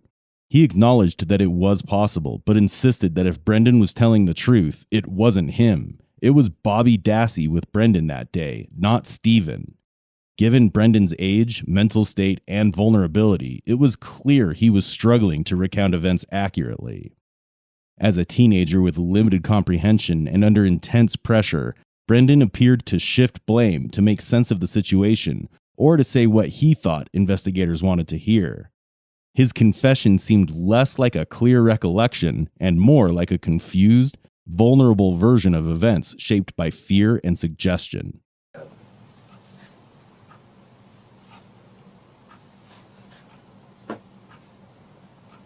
We went in there, we tied her up, and he stabbed her, and he told me to cut her throat and cut her hair off, and then when we were done like that, we took off the handcuffs, and we took her outside to the Jeep, stuck her in the back. He said he would rather burn her than stick her back in there. And we put her on the floor, and then he shot her 10 times. And he threw her in the fire. Okay, well, there's some points that we're going to go over there in that, okay? In the, in the bedroom. And he had you cut the hair off, you said, right? Mm-hmm. Where did you put the hair? On the dresser. Again, tell us why he wanted you to do that. How? What happened to the hair after that? I never touched it. What did he do? He shot her 10 times. Tell me where he shot her. Like in the head, and in the belly, and the stomach. How many times did he shoot her in the head? Like 3 times. Tell me where in the head. What sides? Like the left side, I think it was. The left side of her head. And when he shot her in the body, where in the body again? Like right here. Okay. What was he saying when he was doing this, if anything?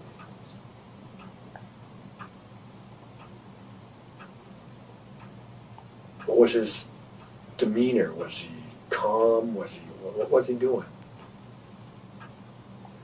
He was calm. What was he saying to you? That he was sorry for me to see that stuff. Did he ask you to shoot her too, or did he tell you to shoot her? No. He would shoot her, why he would shoot a dead body? Or to make sure she's dead or something. Did he say anything why he shot her? No. You're just saying, your guess is that to make sure she was dead? Yeah.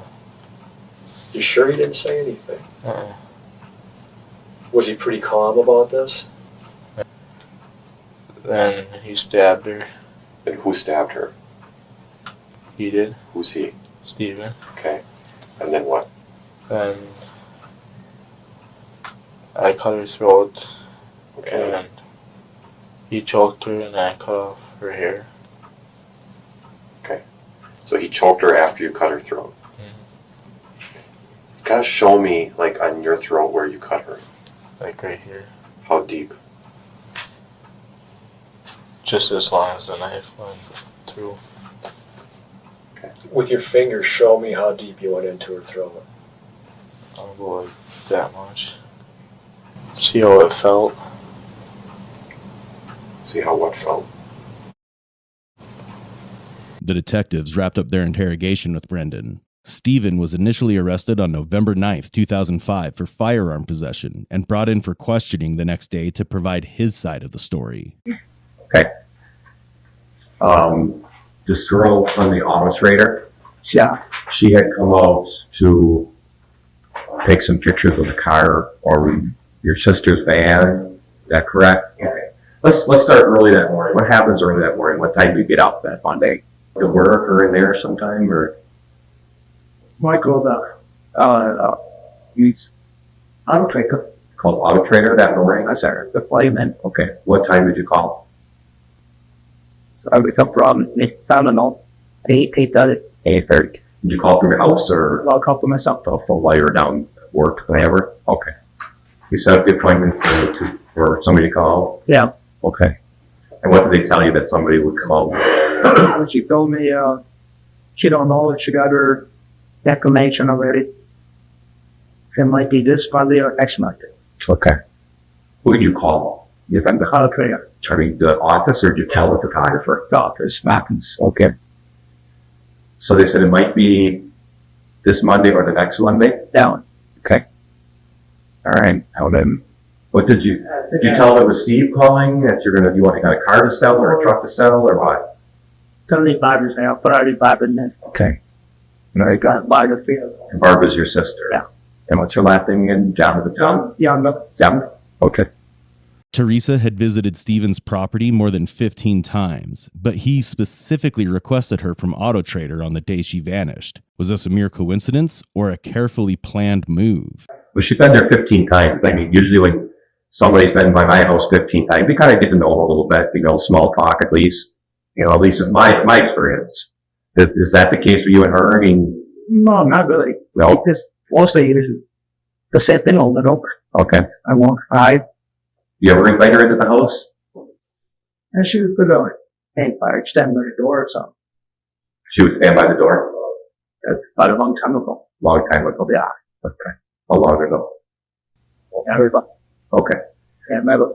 So on Monday at 2:30 she shows up and she's there for about how long? But in 5 minutes. 5 minutes. So she takes a picture, you come outside, and you are both outside, you give her the money, she goes and gets in her truck and then gives you an Auto Trader magazine. Yeah. Is that right? Okay. Is she in the truck or out of the truck when she gives you the magazine? She's in the truck. So we'll truck there. Okay. Then what happens next? So then she put me in a boat, shut the door. I walked to the house. I put the book on the computer. Came back out. Then I was going to walk over with the body. But then vehicle was calling.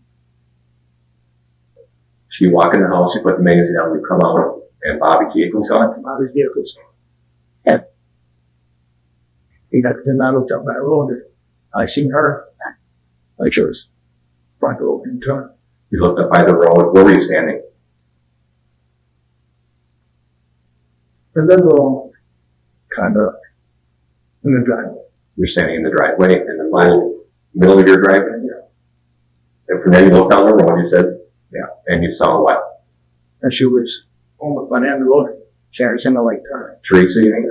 Okay. Which Take a light shade on the right or left? You got left. The left. They should have gone to the high six looking for it. You didn't see any other car? Just Teresa? Just Teresa.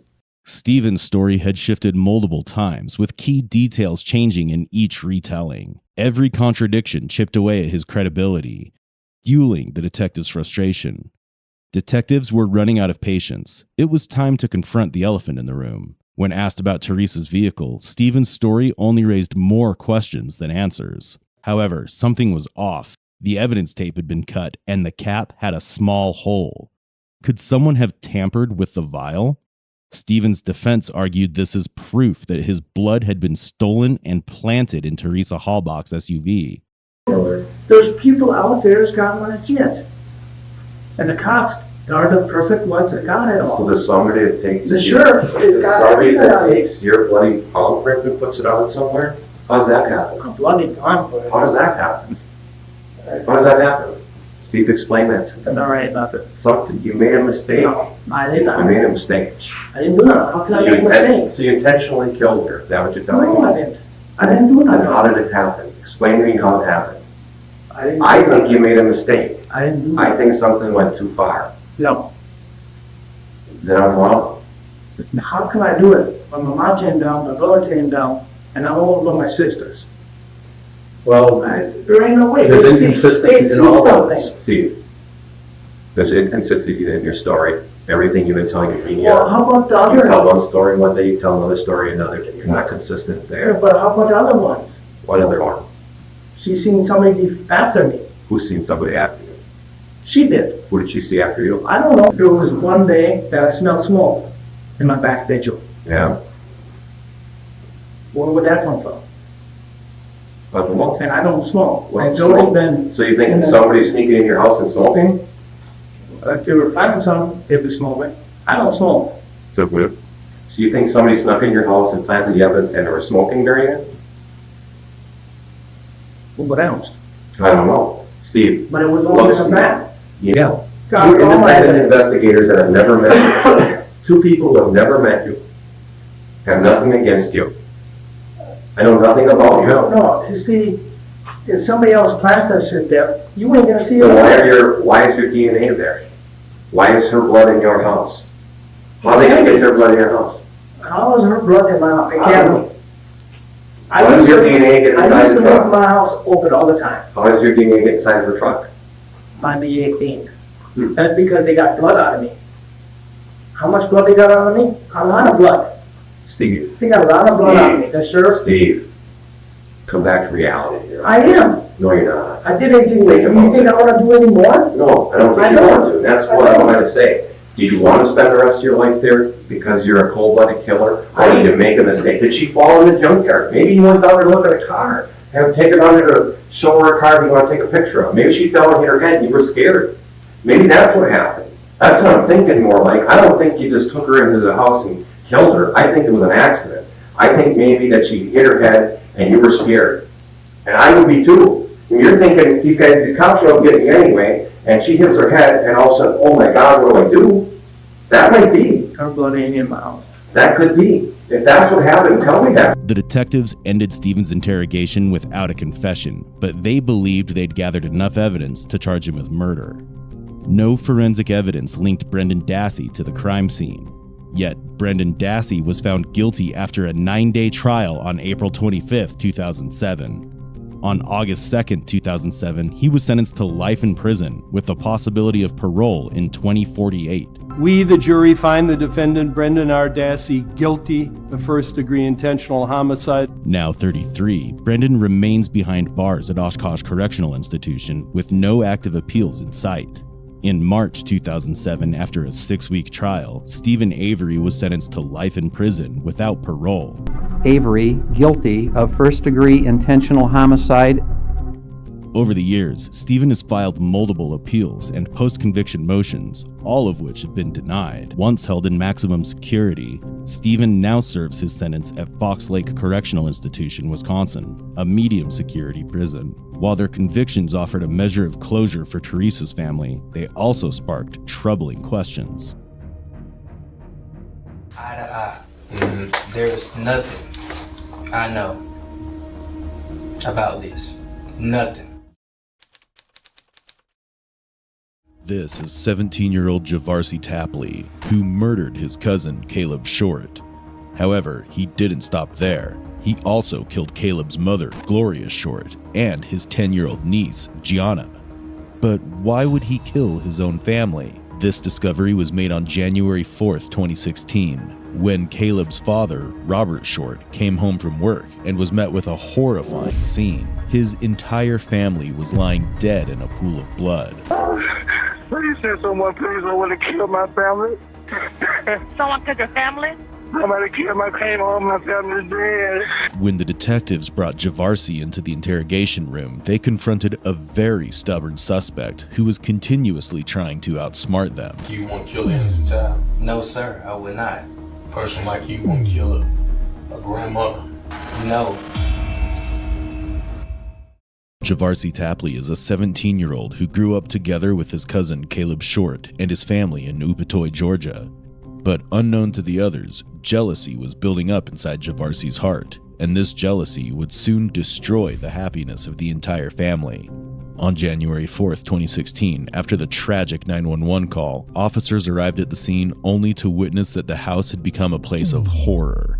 But despite the grim circumstances, the officers pushed forward and interviewed a heartbroken Robert. So I went in. My wife was laying in the hallway, face down.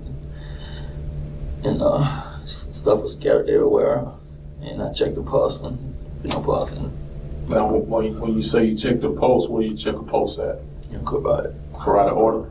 And I saw my granddaughter laying in the living room, face up, and I checked her pulse, and she was cold.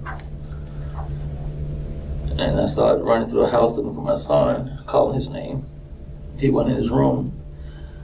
So I ran back out into my room and found him in my bedroom closet, tied up. Take your time. I didn't check the house no further. Then I came back out and went back in and checked him again. So you say you came back out? I came back out to my wife and then I went back and checked on him, and I couldn't get to wake up. Then I started trying to call 911. I haven't taken a couple of minutes to call 911 because I was also. Now, with your son, did you check his pulse also? Yeah. Okay. And you mentioned that your granddaughter, you check her pulse. Yeah. When the detectives couldn't find any useful information from Robert, they started digging into Caleb's close contacts. They searched through Caleb's phone, and the last person he had contacted was his cousin, Javari Tapley. The entire Short family was butchered brutally, and the murder scene was disturbing enough to unnerve even the most hardened officers. Adding to the unnerving circumstances, there was no CCTV footage or any witness to the crime. The only lead the detectives managed to secure was Caleb's contact list and the one name that stood out. With that, they brought in Javari as their primary suspect, since he was the last one to call Caleb. First of all, I want to thank you, for, coming down, cooperating with us and, willing to help us with what's been going on. We just want to try to, meet with some of the family members, just want to see what information that they have or anything that they do. Tell me about Caleb. Who is he to you, first of all? My cousin. What type of kid was Caleb? Caleb, now, his mouth can be a little, but Caleb was the sweetest kid you'll ever meet, sir. The sweetest kid. Okay, he was real sweet. He'll never harm anybody else. Of course, everybody talk a little smack every now and then. I do it myself. I'm pretty sure you do it from time to time, but other than that, Caleb didn't have no problems with anybody, not that I know of. Basically, I was his only kind of brother figure in his life. Right. And he was kind of only mine because me and him used to go on vacations and I went out there with stuff like that. Like I was telling him, I didn't know too much about Caleb's social life. All I knew is when I come out there, it would just be me, him, and his friends. Right. So like with your homeboys at high school, y'all sit around, joke around, play basketball, talk about girls, and that's what we did. That's what we do. Right. Although detectives let him go, they had a hunch that Javari was hiding something behind his friendly face.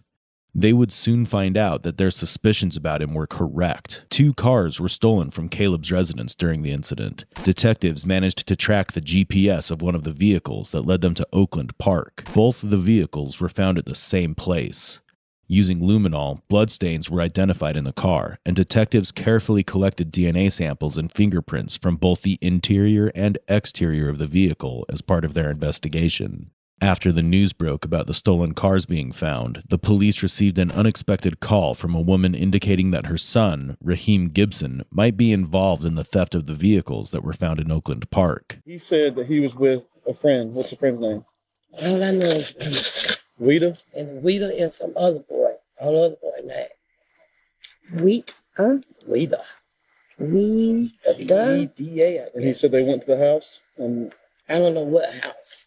They came back with some stuff. Where's the stuff? That boy came back driving the car. My child did. Okay. Whatever they find in Oakland Park. Following the lead, detectives brought in Raheem Gibson, who would later become the key to solving the entire case. So here we are, we're at the house. Does he give you a plan, or what's Weeda telling you? Does he give you a role? No, he just says he ain't gonna tell who I am when he first comes to the door, so y'all just stand on the side. Okay. But backing up, what did you say you saw in the driveway? Basketball goal. Okay, basketball. Was there any vehicles in the driveway at this time? Yes. Okay. What vehicle was in the driveway? The truck.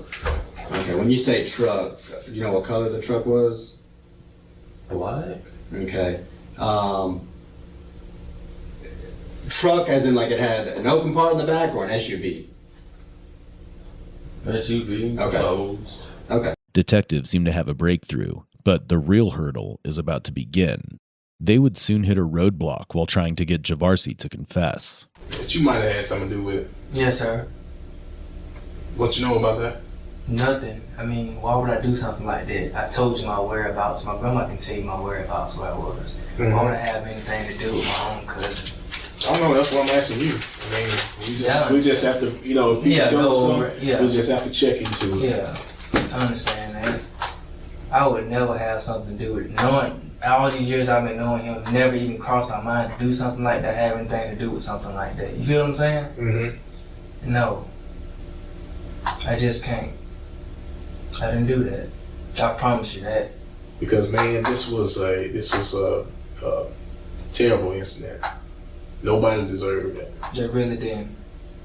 And nobody deserved that. So, you got a child, teenager, and a grandmother, and a mother. Mm-hmm. Like I was saying,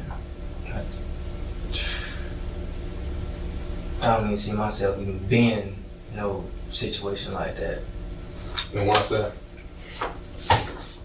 Because I'm not that type of person, What type of person is that? A cold-hearted person. Cold-hearted person. Yeah. I don't see myself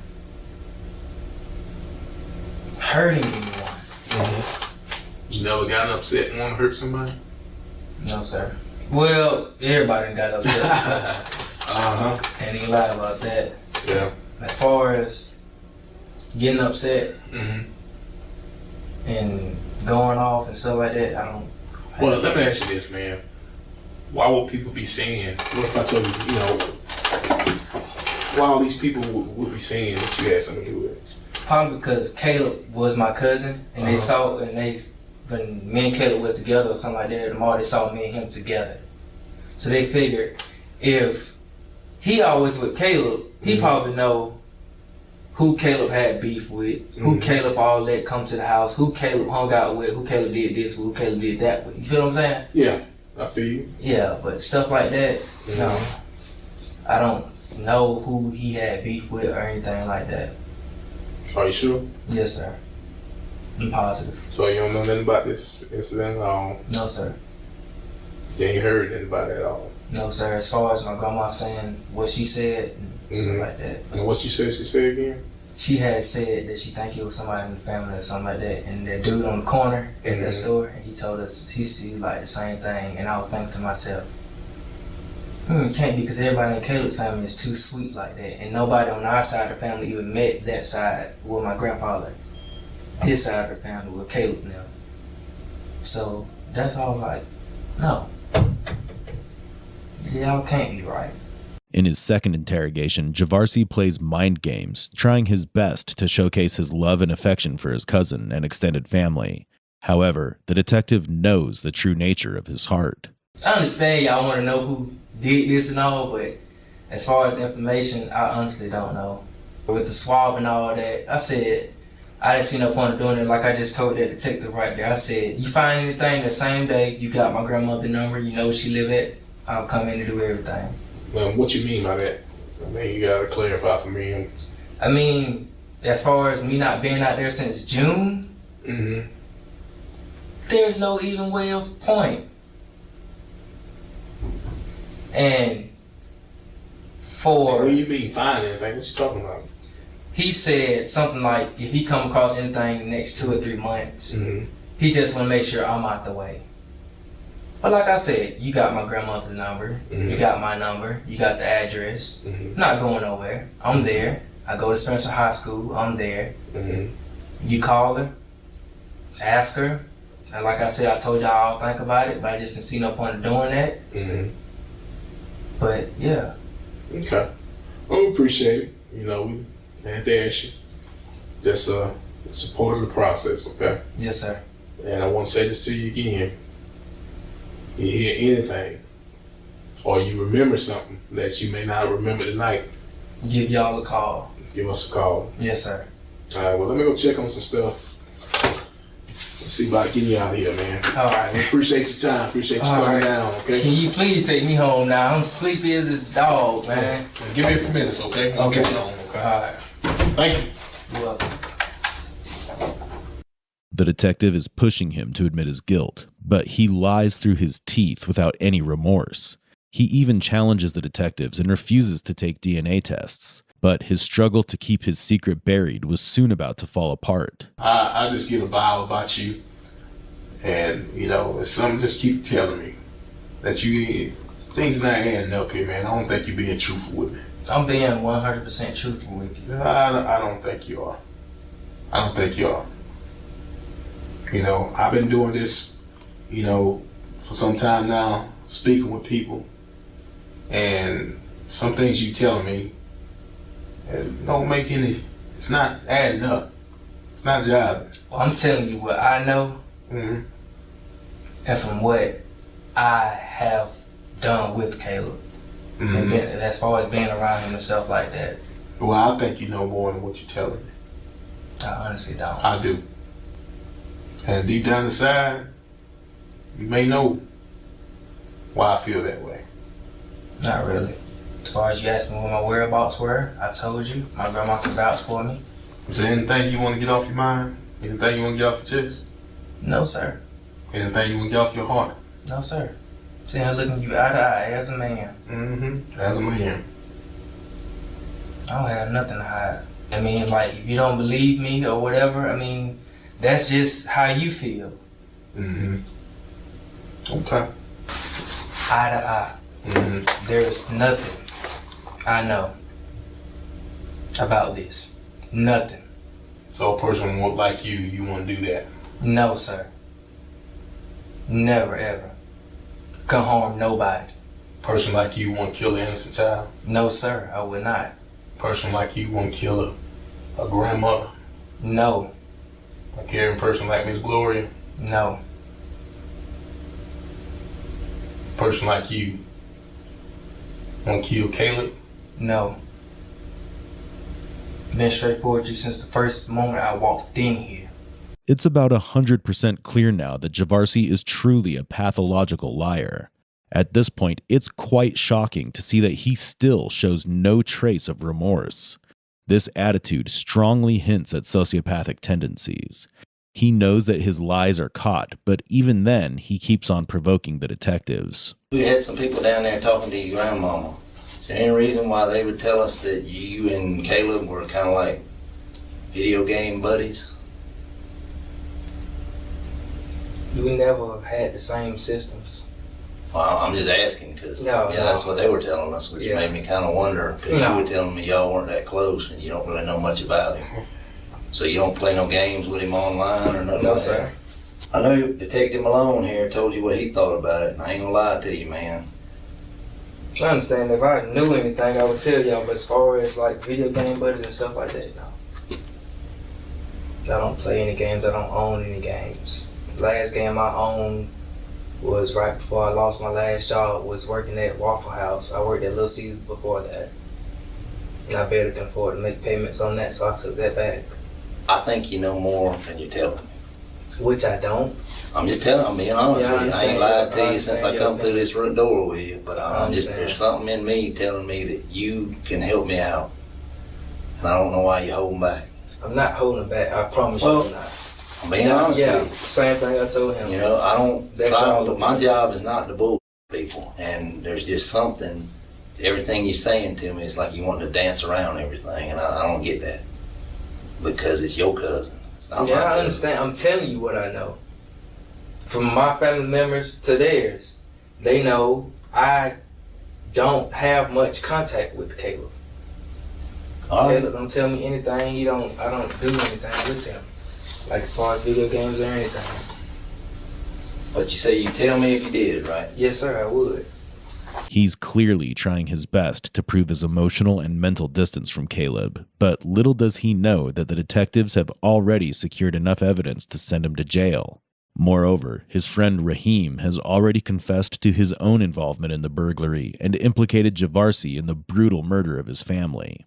Okay, so now you guys are at the front door, and he tells you what again? To go inside the house because he's not gonna come out if he see 3 people. Okay. And so you and Quez are waiting at the side of the house. What are you guys talking about when you're on the side of the house? Seriously, I mean, you're probably like, what are we doing? Yeah. Okay, tell me in your own words. What did he say to you? I said, what are we doing? He said, just be quiet and wait for him. And I was like, okay. Mm-hmm. Then when he came to the door, he snatched him, and I just... Well, I mean, you say snatch. Just tell me, like, real simple terms. Did you see him put his hands on him? No. I just guess he snatched him because when I heard it, then I came around the corner. Okay, now is the front door closed when you come around the front? I never came. I came to the front of the corner. Okay. I understand. And then I looked. He had him in the front of the yard on the ground. And so when you say he's on the ground, who's on the ground? Javari and Caleb. Okay, are they fighting? No, he was just holding him on the ground. Okay, who's on top? Javari. Okay, so Javari is physically just holding down, or has he got his knees on him, or how would you describe it? Got it.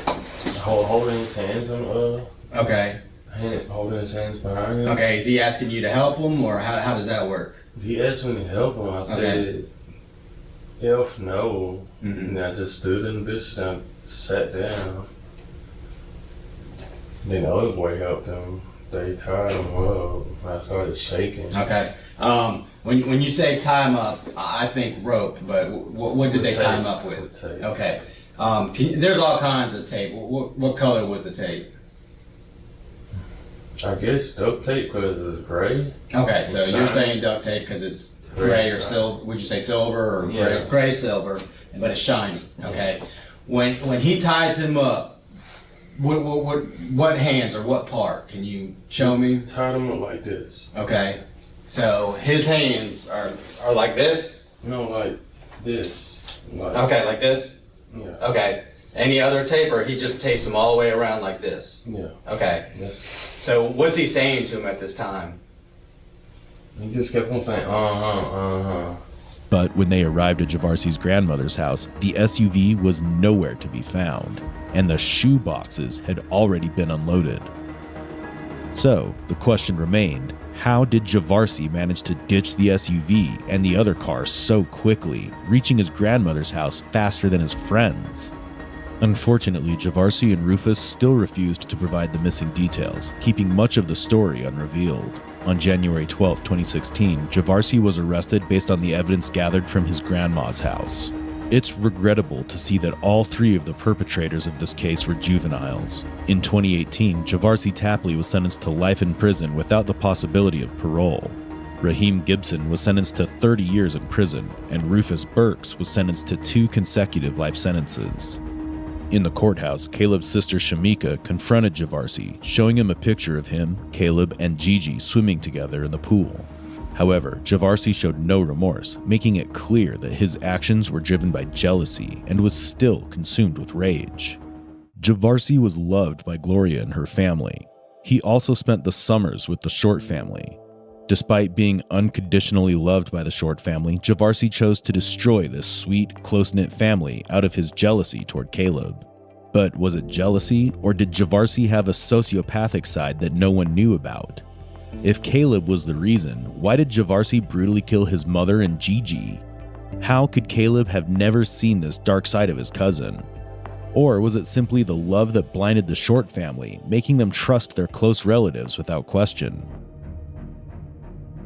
I didn't do anything and would never do anything to my mother like that. Never in a million years would I ever think to do that. You're putting on a pretty good show. A show? Yeah, you're putting on a really good show. A show? Yeah. How's this a show? This is 17-year-old Carlos Hollowell, who's accused of killing his own mother, Denise Hollowell. From an initial look, it seemed as if it were a grim yet straightforward case. However, the detectives had no idea just how manipulative and stubborn Carlos would be, especially after hearing his innocent, helpless voice in the 911 call. 911, what is the address of the emergency? I need someone fast. I need EMTs. I need people. Okay. All right, so on the phone with me and take a deep breath and calm down so we can get this information, okay? I can't. Do you think she's beyond any help? I don't know. When detectives arrived at the crime scene in Inverness, Florida, they discovered the deceased body of 57-year-old Denise Hollowell lying on the bed with an axe embedded in her head. But even after Carlos caused such a gruesome death of his own mother, his main focus was to try outsmarting the detectives. So you're calling me a sociopath? Yeah. Really? Yeah. This is what sociopaths do. You can size me up all you want. I do have normal feelings. I loved my mom. Ask anybody in this county. On July 19th, 2019, Denise Hollowell was found dead on her bed with an axe embedded in her head, and the body was discovered by her adopted son, 17-year-old Carlos Hollowell. Denise Hollowell was a special education teacher from Inverness, Florida. Being an adopted child herself, she decided to adopt 2 children, Carlos and Angel. Despite her best efforts, she had to let go of Angel due to his troubled nature. Despite Angel being the problem child, keeping Carlos with her turned out to be a mistake that would soon take a grave turn. As Carlos was the only person present at the crime scene, detectives brought him in for an interrogation. But when detectives started interrogating him, they were stunned by how far a teen would go to manipulate the truth. Oh, man. Hold on, Carlos. Hey, going on, you hanging in there, man? Just trying to accept the fact. Once again, my name is Detective Ramos, Lieutenant Ball. So here's what we brought out here, and we're just trying to talk to you, see if you could, help us out and let us know what all took place. Okay, my mother and I came back from the funeral, and we had lunch together. We had pie together, and the last time I saw her was around 2:30, 3. We both went to our separate rooms to take our naps for the day, which is what we normally do. And then about a couple hours later, I don't remember the time, I hear barking from my side of the house, which is abnormal. Our dogs are supposed to be in that little fenced-in area. So I walk out to the front door. My mom's door is closed as always, but she does let the dogs out every now and then while she's taking a nap to just let them go to the bathroom. So the front door was wide open. I figured she might have forgotten to close it. And I looked outside. Our dog, the 2 green gates that you guys walked through, completely open. Every now and then my mom sometimes does that. She's getting older and she forgets things very easily now. She was. So went to go find the dogs, checked around the property, looking for them. I couldn't find them, so I went to go wake my mom up to help me find them, and then I found her there. Carlos is weaving his story in detail, leaving no room for gaps. But this is a grave mistake. Any normal kid who lost his mother just a few hours ago should be too traumatized to serve such a detailed story. What did you do after that when you saw her? I shook her, like yelling, "Mom, mom, mom, mom, mom, wake up." She was laying, so when you walk in the room, her back was towards you? Yes. And how did you shake her? Like right on the side, like on her ribs or something like that? Yeah, where her arm was laying down like that, just, "Mom, you awake," and I could see blood running down her nose, but I could hear her still breathing. That was the only time you touched her? Correct. You didn't like run around the room a few thousand times? No. I ran in, shook her, I'll be back. Yeah, as soon as I ran in and I heard her still breathing, I thought there could be a chance. Ran straight to my room, grabbed my phone, ran outside, called, and then she instructed me to stay outside. But I didn't do anything and would never do anything to my mother like that. As much as we used to bicker and get back at each other, fighting sometimes, and then peace, and then back and forth, and then peace again, never.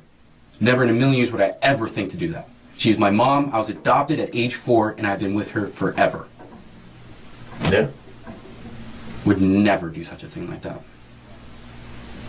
And if you're insinuating that, I'm very offended by that. You're putting on a pretty good show. A show? Yeah, you're putting on a really good show. A show? Yeah. How's this a show? And I remember that CPT talking about how your attitude of things were very sociopathic. Sociopathic? Which is exactly what you're showing me right now. It's well known that a sociopath is a person with antisocial personality disorder, a mental health condition that involves a lack of empathy and has an innate desire to be in control. But Carlos losing his cool demeanor and being hyper as he is losing control of the narrative he tried to build, hinting at his sociopathic nature. However, it's rare for a detective to call out a suspect so directly, as it would prompt them to lawyer up and shut down the interrogation. So it can be assumed that the detective is intentionally pushing him to reveal his true colors, or has simply slipped up in the heat of the moment. And you're trying to act like you're upset about something. Trying? Yeah. Okay, how is this trying? That was my mom. My mother. Yeah. Right. So trying, how is this trying? Because you don't feel like normal people feel. I don't feel like normal people feel? Yeah, that's what a sociopath has the issues with. Okay, But so you're calling me a sociopath? Yeah. Really? Yeah. This is what sociopaths do. Well, do what? I've just been sizing you up the whole time. And Okay. it's like 100%. Okay, you can size me up. You don't have normal feelings. You can size me up all you want. I do have normal feelings. I loved my mom. Ask anybody in this county. They can attest to that. Do you think that people that love one another don't do the most extreme things to them? Not like that, no. It happens all the time, every day. No. That's what I just told you earlier, that it's usually like a loved one. Okay, I would not do that. You ask anybody in this county. My mom and I were amazing. We would never do such a thing like that to each other at all. My mom would never hurt me like that, and I would never hurt her. You call me a sociopath or whatever you want, and I'm sorry for getting upset, but you please ask around. Ask anybody. We're going to ask everybody. Ask everybody. They will attest that I would never do that. And I don't know what kind of son you were to her. I loved her very much. But we're going to peel this orange way back and look in nitty-gritty details. Please. You can, and you'll find that I would never do this.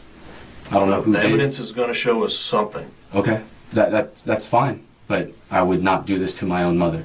Well, I'm throwing this out there because this is the time. Like, if you did something, this is the time to tell us. Because right now, you're telling us a story that you had nothing to do with it. Correct. Okay? And if later on you come back and the evidence shows us something totally different, and you say, oh, Mom was a terrible mom, and she abused me, and we had a fight, and I did something stupid, you've already laying out this story right now. Correct. Which I can scrap. I can scrap that story if you have another story that's the truth. Okay? This is the truth. Because now is the time to tell us the truth. This is the truth. You remember when I was telling you, especially with the kids, if you don't come forward, you get in trouble, but not as much. But if we find out, remember that? That's the same thing. The same thing here. Same thing. I'm telling you, this is my story, and it is the truth. The detective can clearly foresee that Carlos is soon going to change his statement about his mother, but Carlos continues the argument. But what is utterly shocking to see that even in such an intense situation, he managed to take a nap in the interrogation room. As for the detectives, they now know who the real murderer is. All they need to do is indict him. 9 weeks after the first interrogation, in September 2019, detectives meet Carlos again, and this time they have all the evidence that proves Carlos' involvement in the crime. Well, first we both get out of our dress suits and all that, get comfortable to our rooms. We let the dogs out to go pee one more time, for the first time. And then we sit down and eat pie, let them in. We keep eating our pie, and then we watched whatever was on TV and had a conversation. And that was pretty much it. And then we went to our rooms. What was the conversation about? It was about Kathy in the service. Okay. Just our own personal thoughts about it. It wasn't anything serious. I think it was mostly just about her when she was speaking the Bible verse. I don't remember the exact Bible verse, but it was just she was getting some things off her chest. So everything was okay there. So, and then you said y'all went to go take your naps. Correct. From there, did you eat anything else other than pie? Nope. Did she eat anything else other than pie? Not that I know. I just went to my room. So you went to your room, and did you see her go to her room? Yes, I watched her go into hers, and then as I'm in mine, I can hear her either come back out, I think once, and then go back to her room. But then after that, I was out. Okay. And you said you were on your cell phone? Did you say that as well, or did someone else? When you went to your room, you said you watched TV on your cell phone. You watched TV on your TV. I had the TV on because I have sports on my TV, and I'll watch something else on my phone. So I always got sports in the background, so I can keep updated. Right, back and forth. Yeah. Okay. So then you said, about how long do you think before you started taking that? I don't know. It was like maybe 30 minutes, and I fell asleep. 30 minutes and fell asleep. And how long were you out for? Say about an hour and a half, because I found her and reported it around, it was like 4. And then from there, I was just kind of like scrambling everywhere, and I lost track of time. What happened around 4?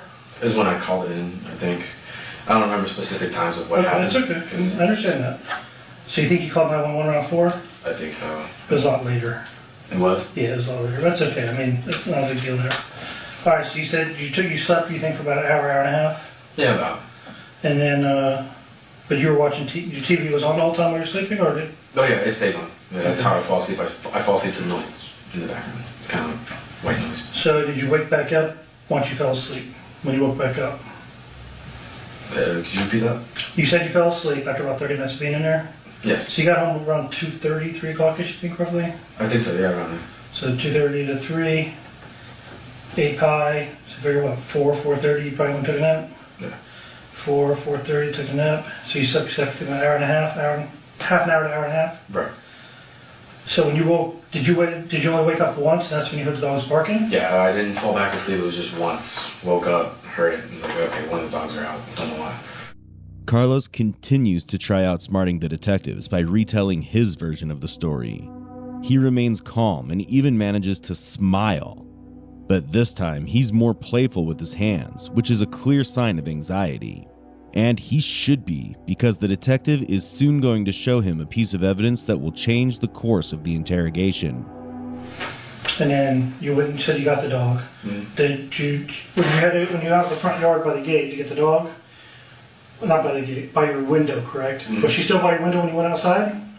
Yeah, the dog was just yapping around everywhere. Over on that side by where the camper is, stuff like that? Yeah, because we put our recyclables over there, so they always immediately go there. Okay.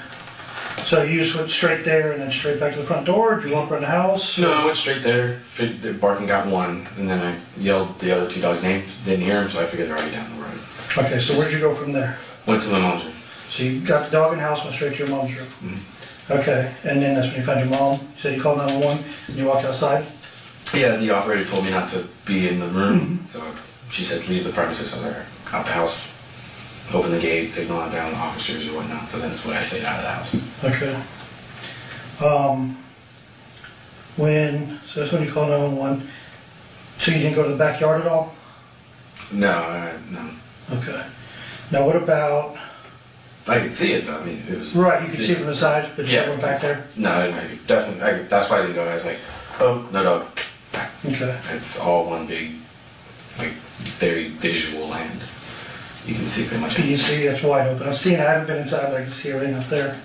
All right, so everything, you never went in the backyard at all. You just went inside, seen your mom.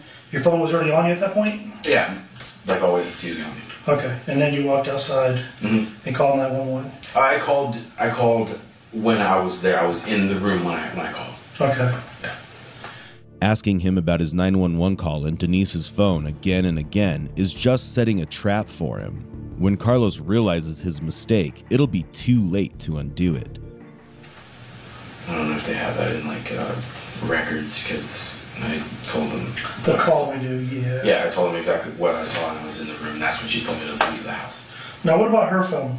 Hers, usually it's by her nightstand, which is, like, if you're looking at the bed towards the window, Right. it's on the right. If you're looking at the bed. So if you walk into the room, here's a door, you walk in, it'll be immediately on your left. But if you're sitting on the bed, it's on your right. That's where she keeps her phone at? Yeah. Did you ever see her phone? No. Did you see her phone that day? Yeah, she was on it. When we got home, she usually just turns it to do not disturb. Very private person. Do not disturb, and then goes in her room and just disappears. So she'll put it on do not disturb, usually? Did you see her do it that day? She had it on, like, the buzz, the vibrate, but I never saw her put it on do not disturb. Okay. That's common for her? That's very common. She doesn't like notifications. Pain in the butt, I imagine. Okay. Detectives have already found the phone at a nearby lake near Denise's house. It must have been Carlos who discarded Denise's phone along with the CCTV cameras. Now it's a game of whether he admits it sooner or later. And then you call 911. Did you ever go out towards the front of the property at all? Lakeside or? Yeah, lakeside or the other front, towards the road, either way. Towards the road, yes. Because she asked me where it's located, and I told her I had to open the gate because it was still closed for them to get back here. And so I ran all the way up there and all the way back. And of course, I was also looking for the dogs, so I had to go all the way up the road to find them, and then come back. Did you get the dog? Did you find the dogs up the road? No, I didn't. Once the officers came, I flagged them down, and they heard all the commotion around the house, and they came back, and I kind of got them from the fence, and then some of them came back through the front. Okay. So they just they got there when deputies got there, basically? The dogs did? Yeah, they just ran back because I heard commotion and things going on there. Dogs return. That's just the two dogs. The other dog was back in the house? Correct. The other one was on back in the gate? Yeah, it was in the... Okay. What was up with the side door? The side in the garage door? Yeah, I don't know. I was out there like once earlier that day. I had to go get something out of the garage. When was that? Before we left. Was it before you left that morning? Yeah, and I don't remember what it was, so I might have not closed it all the way. And it sticks, which is it's a very annoying door. It always sticks. You have to take it and fully like yank on it. And even when you do, sometimes it's not all the way closed. So you get, I probably just did a left. I was like, screw it. Did you go to work on the car when you all got home at all? Which car? Your car. You told I think Detective Ramos you may have worked on the car when you got home that afternoon. That's why the door may have been open. Oh yeah, I tinkered on it a little bit because the door's being crunched in. I think I just got some stuff ready and When out you got there. home that day? Yeah, there was just small little things that I didn't really think were important. Like, Yeah, I everything's just got, important. like the vacuum. There's a vacuum we have little, and the Your window. shop vac? Yeah, and the wind. Well, it's kind of smaller than that. It's kind of like a dust buster or whatever. Oh, okay. And the window is cracked in, so there's glass everywhere. So getting ready to clean it, but nap first. Spend time with my mom. So there's just small things like that. That's what you did after you got home? Yes, after we got home from the funeral. Okay. What else do you remember you did you got home that you don't remember you told us? When you got home from the funeral? You specifically, I remember I told Ramos that is the stuff in the shed. I was in the shed previously. We had tree work to do. The neighbors, if you ask them, I'm pretty sure they'll remember, they asked us to remove a tree that fell on the fence. So we had to cut it up, move it, and all that stuff. So, Okay. I was kind of in there already getting stuff, making sure all my tools were ready to go, nothing was broken. And you were doing that after you got home from the funeral? Yeah, just briefly, got out of the car. My mom was taking care of the dogs and such. Letting them out, going in the house, opening things up, and I just went, got stuff done. Okay, this is ready for when we're ready to work. And then marked inside. Just kind of small things that I get done usually around the house when we go. Anything else you did? No, that was pretty much it. Just the car, the shed, and that's it. As the detective is asking Carlos minute details of the day, he starts rubbing his chin and running his fingers through his hair, once again revealing his nervousness and anxiety. And just when Carlos thinks he has successfully covered all the tracks, the detectives start revealing their cards. On your phone itself, it also tracks your GPS locations, so I can track your entire track around your yard. Like movement? Yes, everything. So, I mean, some of the stuff you told me is true, and some of the stuff not so true. Like, what's up? Like where all you went while you were on the phone. Because you were on the phone with 911 for a few minutes, correct? Yeah. Okay. So it tracks everywhere you went the entire time you were on the phone and the entire time when you weren't on the phone. Right. So as you said, you carry the phone with you everywhere, just like typical. Pretty much all young people these days don't leave without it. So yeah, I remember. Yeah. So it tracks everywhere you went. It says you were down by the lake area. For when? At that time, while you were in that whole time frame from when you called 911 on. I didn't go down by the lake. I could see it. I didn't go down there. It tracks you all the way down there. GPS, I mean, it looks like they connect the dots the entire way. Well, I don't remember being down there at all. I don't, because there's no reason for me to be down there. Right. Everything's in the house or has to be up front because the cops were coming that way. Or the dogs were up there. I mean, it's like when you first called 911, so it's not like it's been a few minutes. You're down there shortly after you called 911. Right. I know it's taken apart. Is that the camera that's hanging up? That was outside? Yeah, it's facing towards the... So does that look familiar to you? No, sir. Remember the small cameras you said were in the house? This Yeah, camera just was one. outside of here. Okay, then yeah, it's one of the ones that are facing towards the window. Guess how many we found? How many? How many do you think we would have found? One? No. If there's only one in the house. No, you know there's one in the house. No, sir, I know of one. Didn't your mom show you the videos of the dogs and stuff? Yeah, from the one that's facing the door. You can see him watching outside when we roll up. You can see him barking at the door. There's 3 cameras in the house. Okay. I found 3 cameras in the house. I actually found one of them. Okay. And then guess what else? What else do you think we could have found in the lake that day? I'm just trying to ask you, just to help me out here. Yeah, I understand, and I don't know. You don't know what else we could have found out there? No, I'm going to assume her phone since she's got the camera. Mm-hmm. Detectives have also secured CCTV camera manuals, chargers, and dust marks on Carlos' table. The evidence was enough to confirm that Carlos had indeed dismantled the CCTV cameras. Now that Carlos is cornered, he begins to twist the story. This time, his excuses are even more shocking. So I figured I blacked out. But apparently I was working in the yard, woke up down by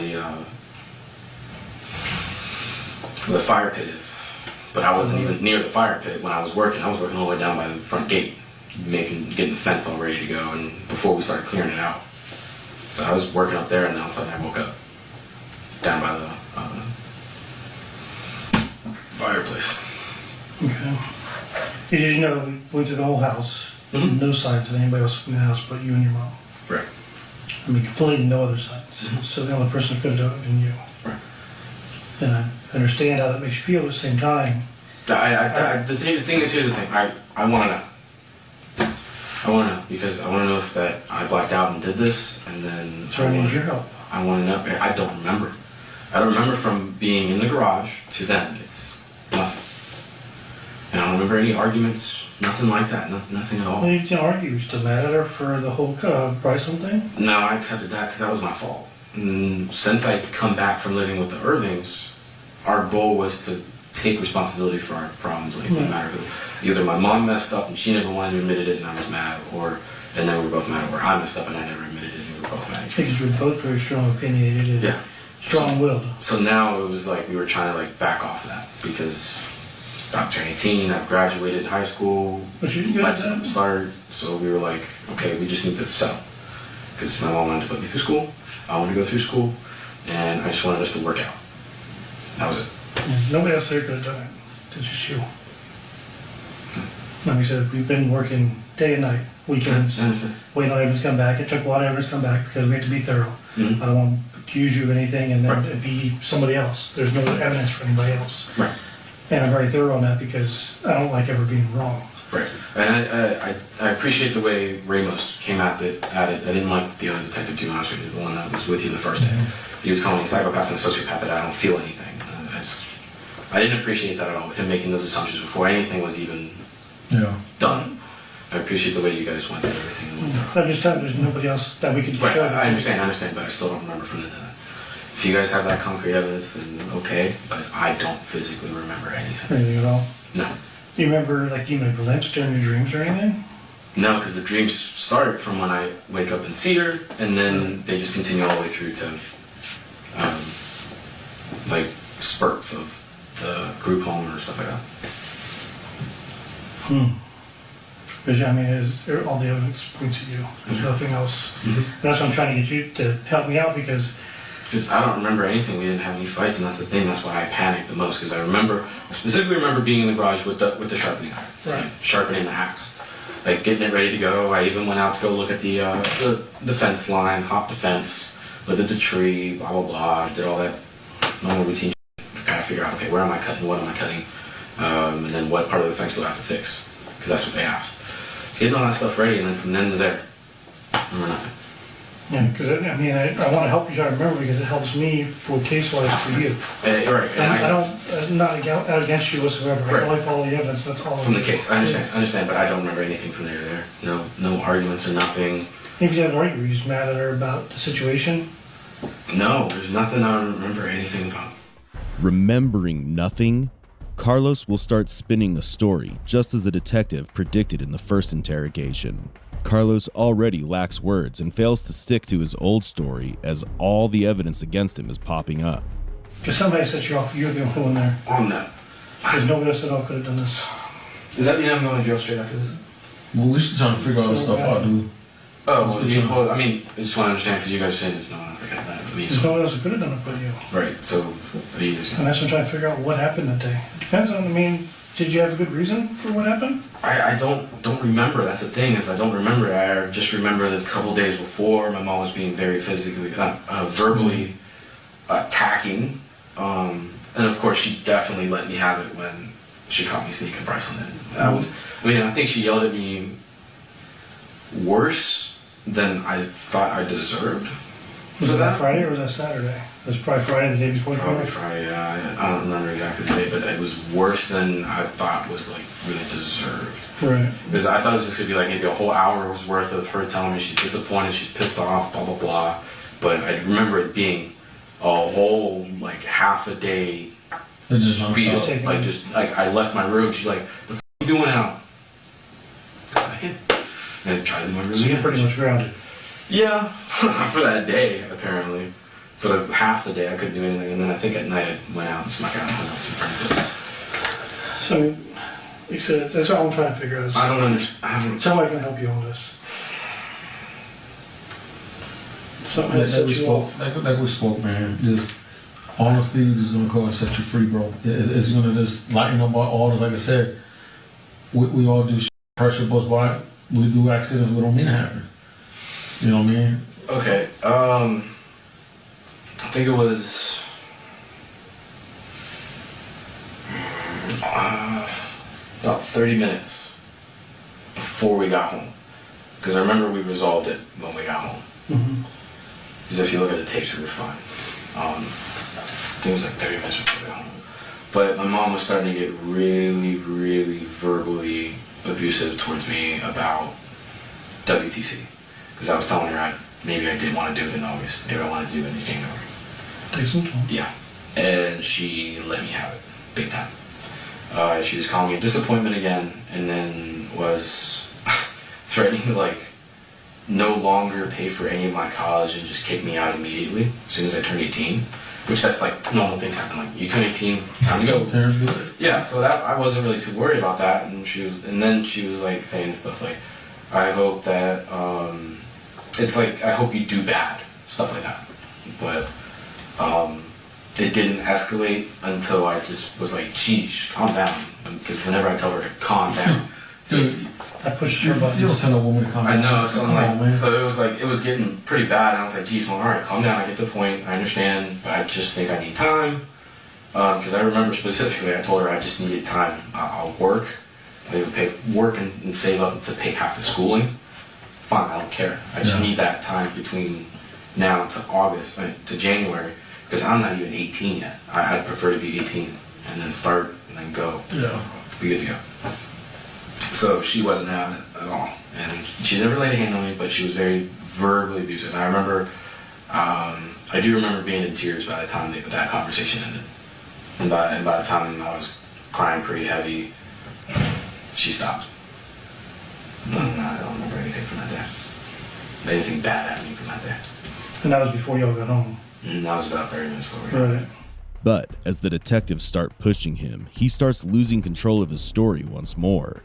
It's just a matter of time before he slips up unknowingly, which will be enough to send him to jail. I don't have an exact memory of it, so I don't want to say. Okay, the best your memory. Best of my memory, walked in the house with the axe, with not the intent of doing that, but I think my intent was kind of like, okay, Mom, I think we need to get to work, because it was getting kind of late. I do know that I was getting late, and my mom doesn't like to work past a certain time. She wants to be out in her bed. And then I guess it just kind of boiled over. I don't know if something was said. Because usually I try to talk to her. I'll say, hey Mom, get up. We gotta go to work. Or hey Mom, we gotta do some stuff. So I don't know if I did that and she made a remark that kind of pushed me over the edge, or if it just all played through. So if you hit her with the axe, is that when you called 911 right after? Immediately. Right after you hit her? Right after. I went, bam, it was like phone, 911, checked her breathing, pulse. But as soon as I saw blood running through her nose, I knew there was nothing I could do. So then I was just... You feel bad if you did it? Excuse me? You feel bad it happened? Yeah, big time. And it's been killing me, eating me inside really bad. I can imagine. You want to tell somebody, you can't.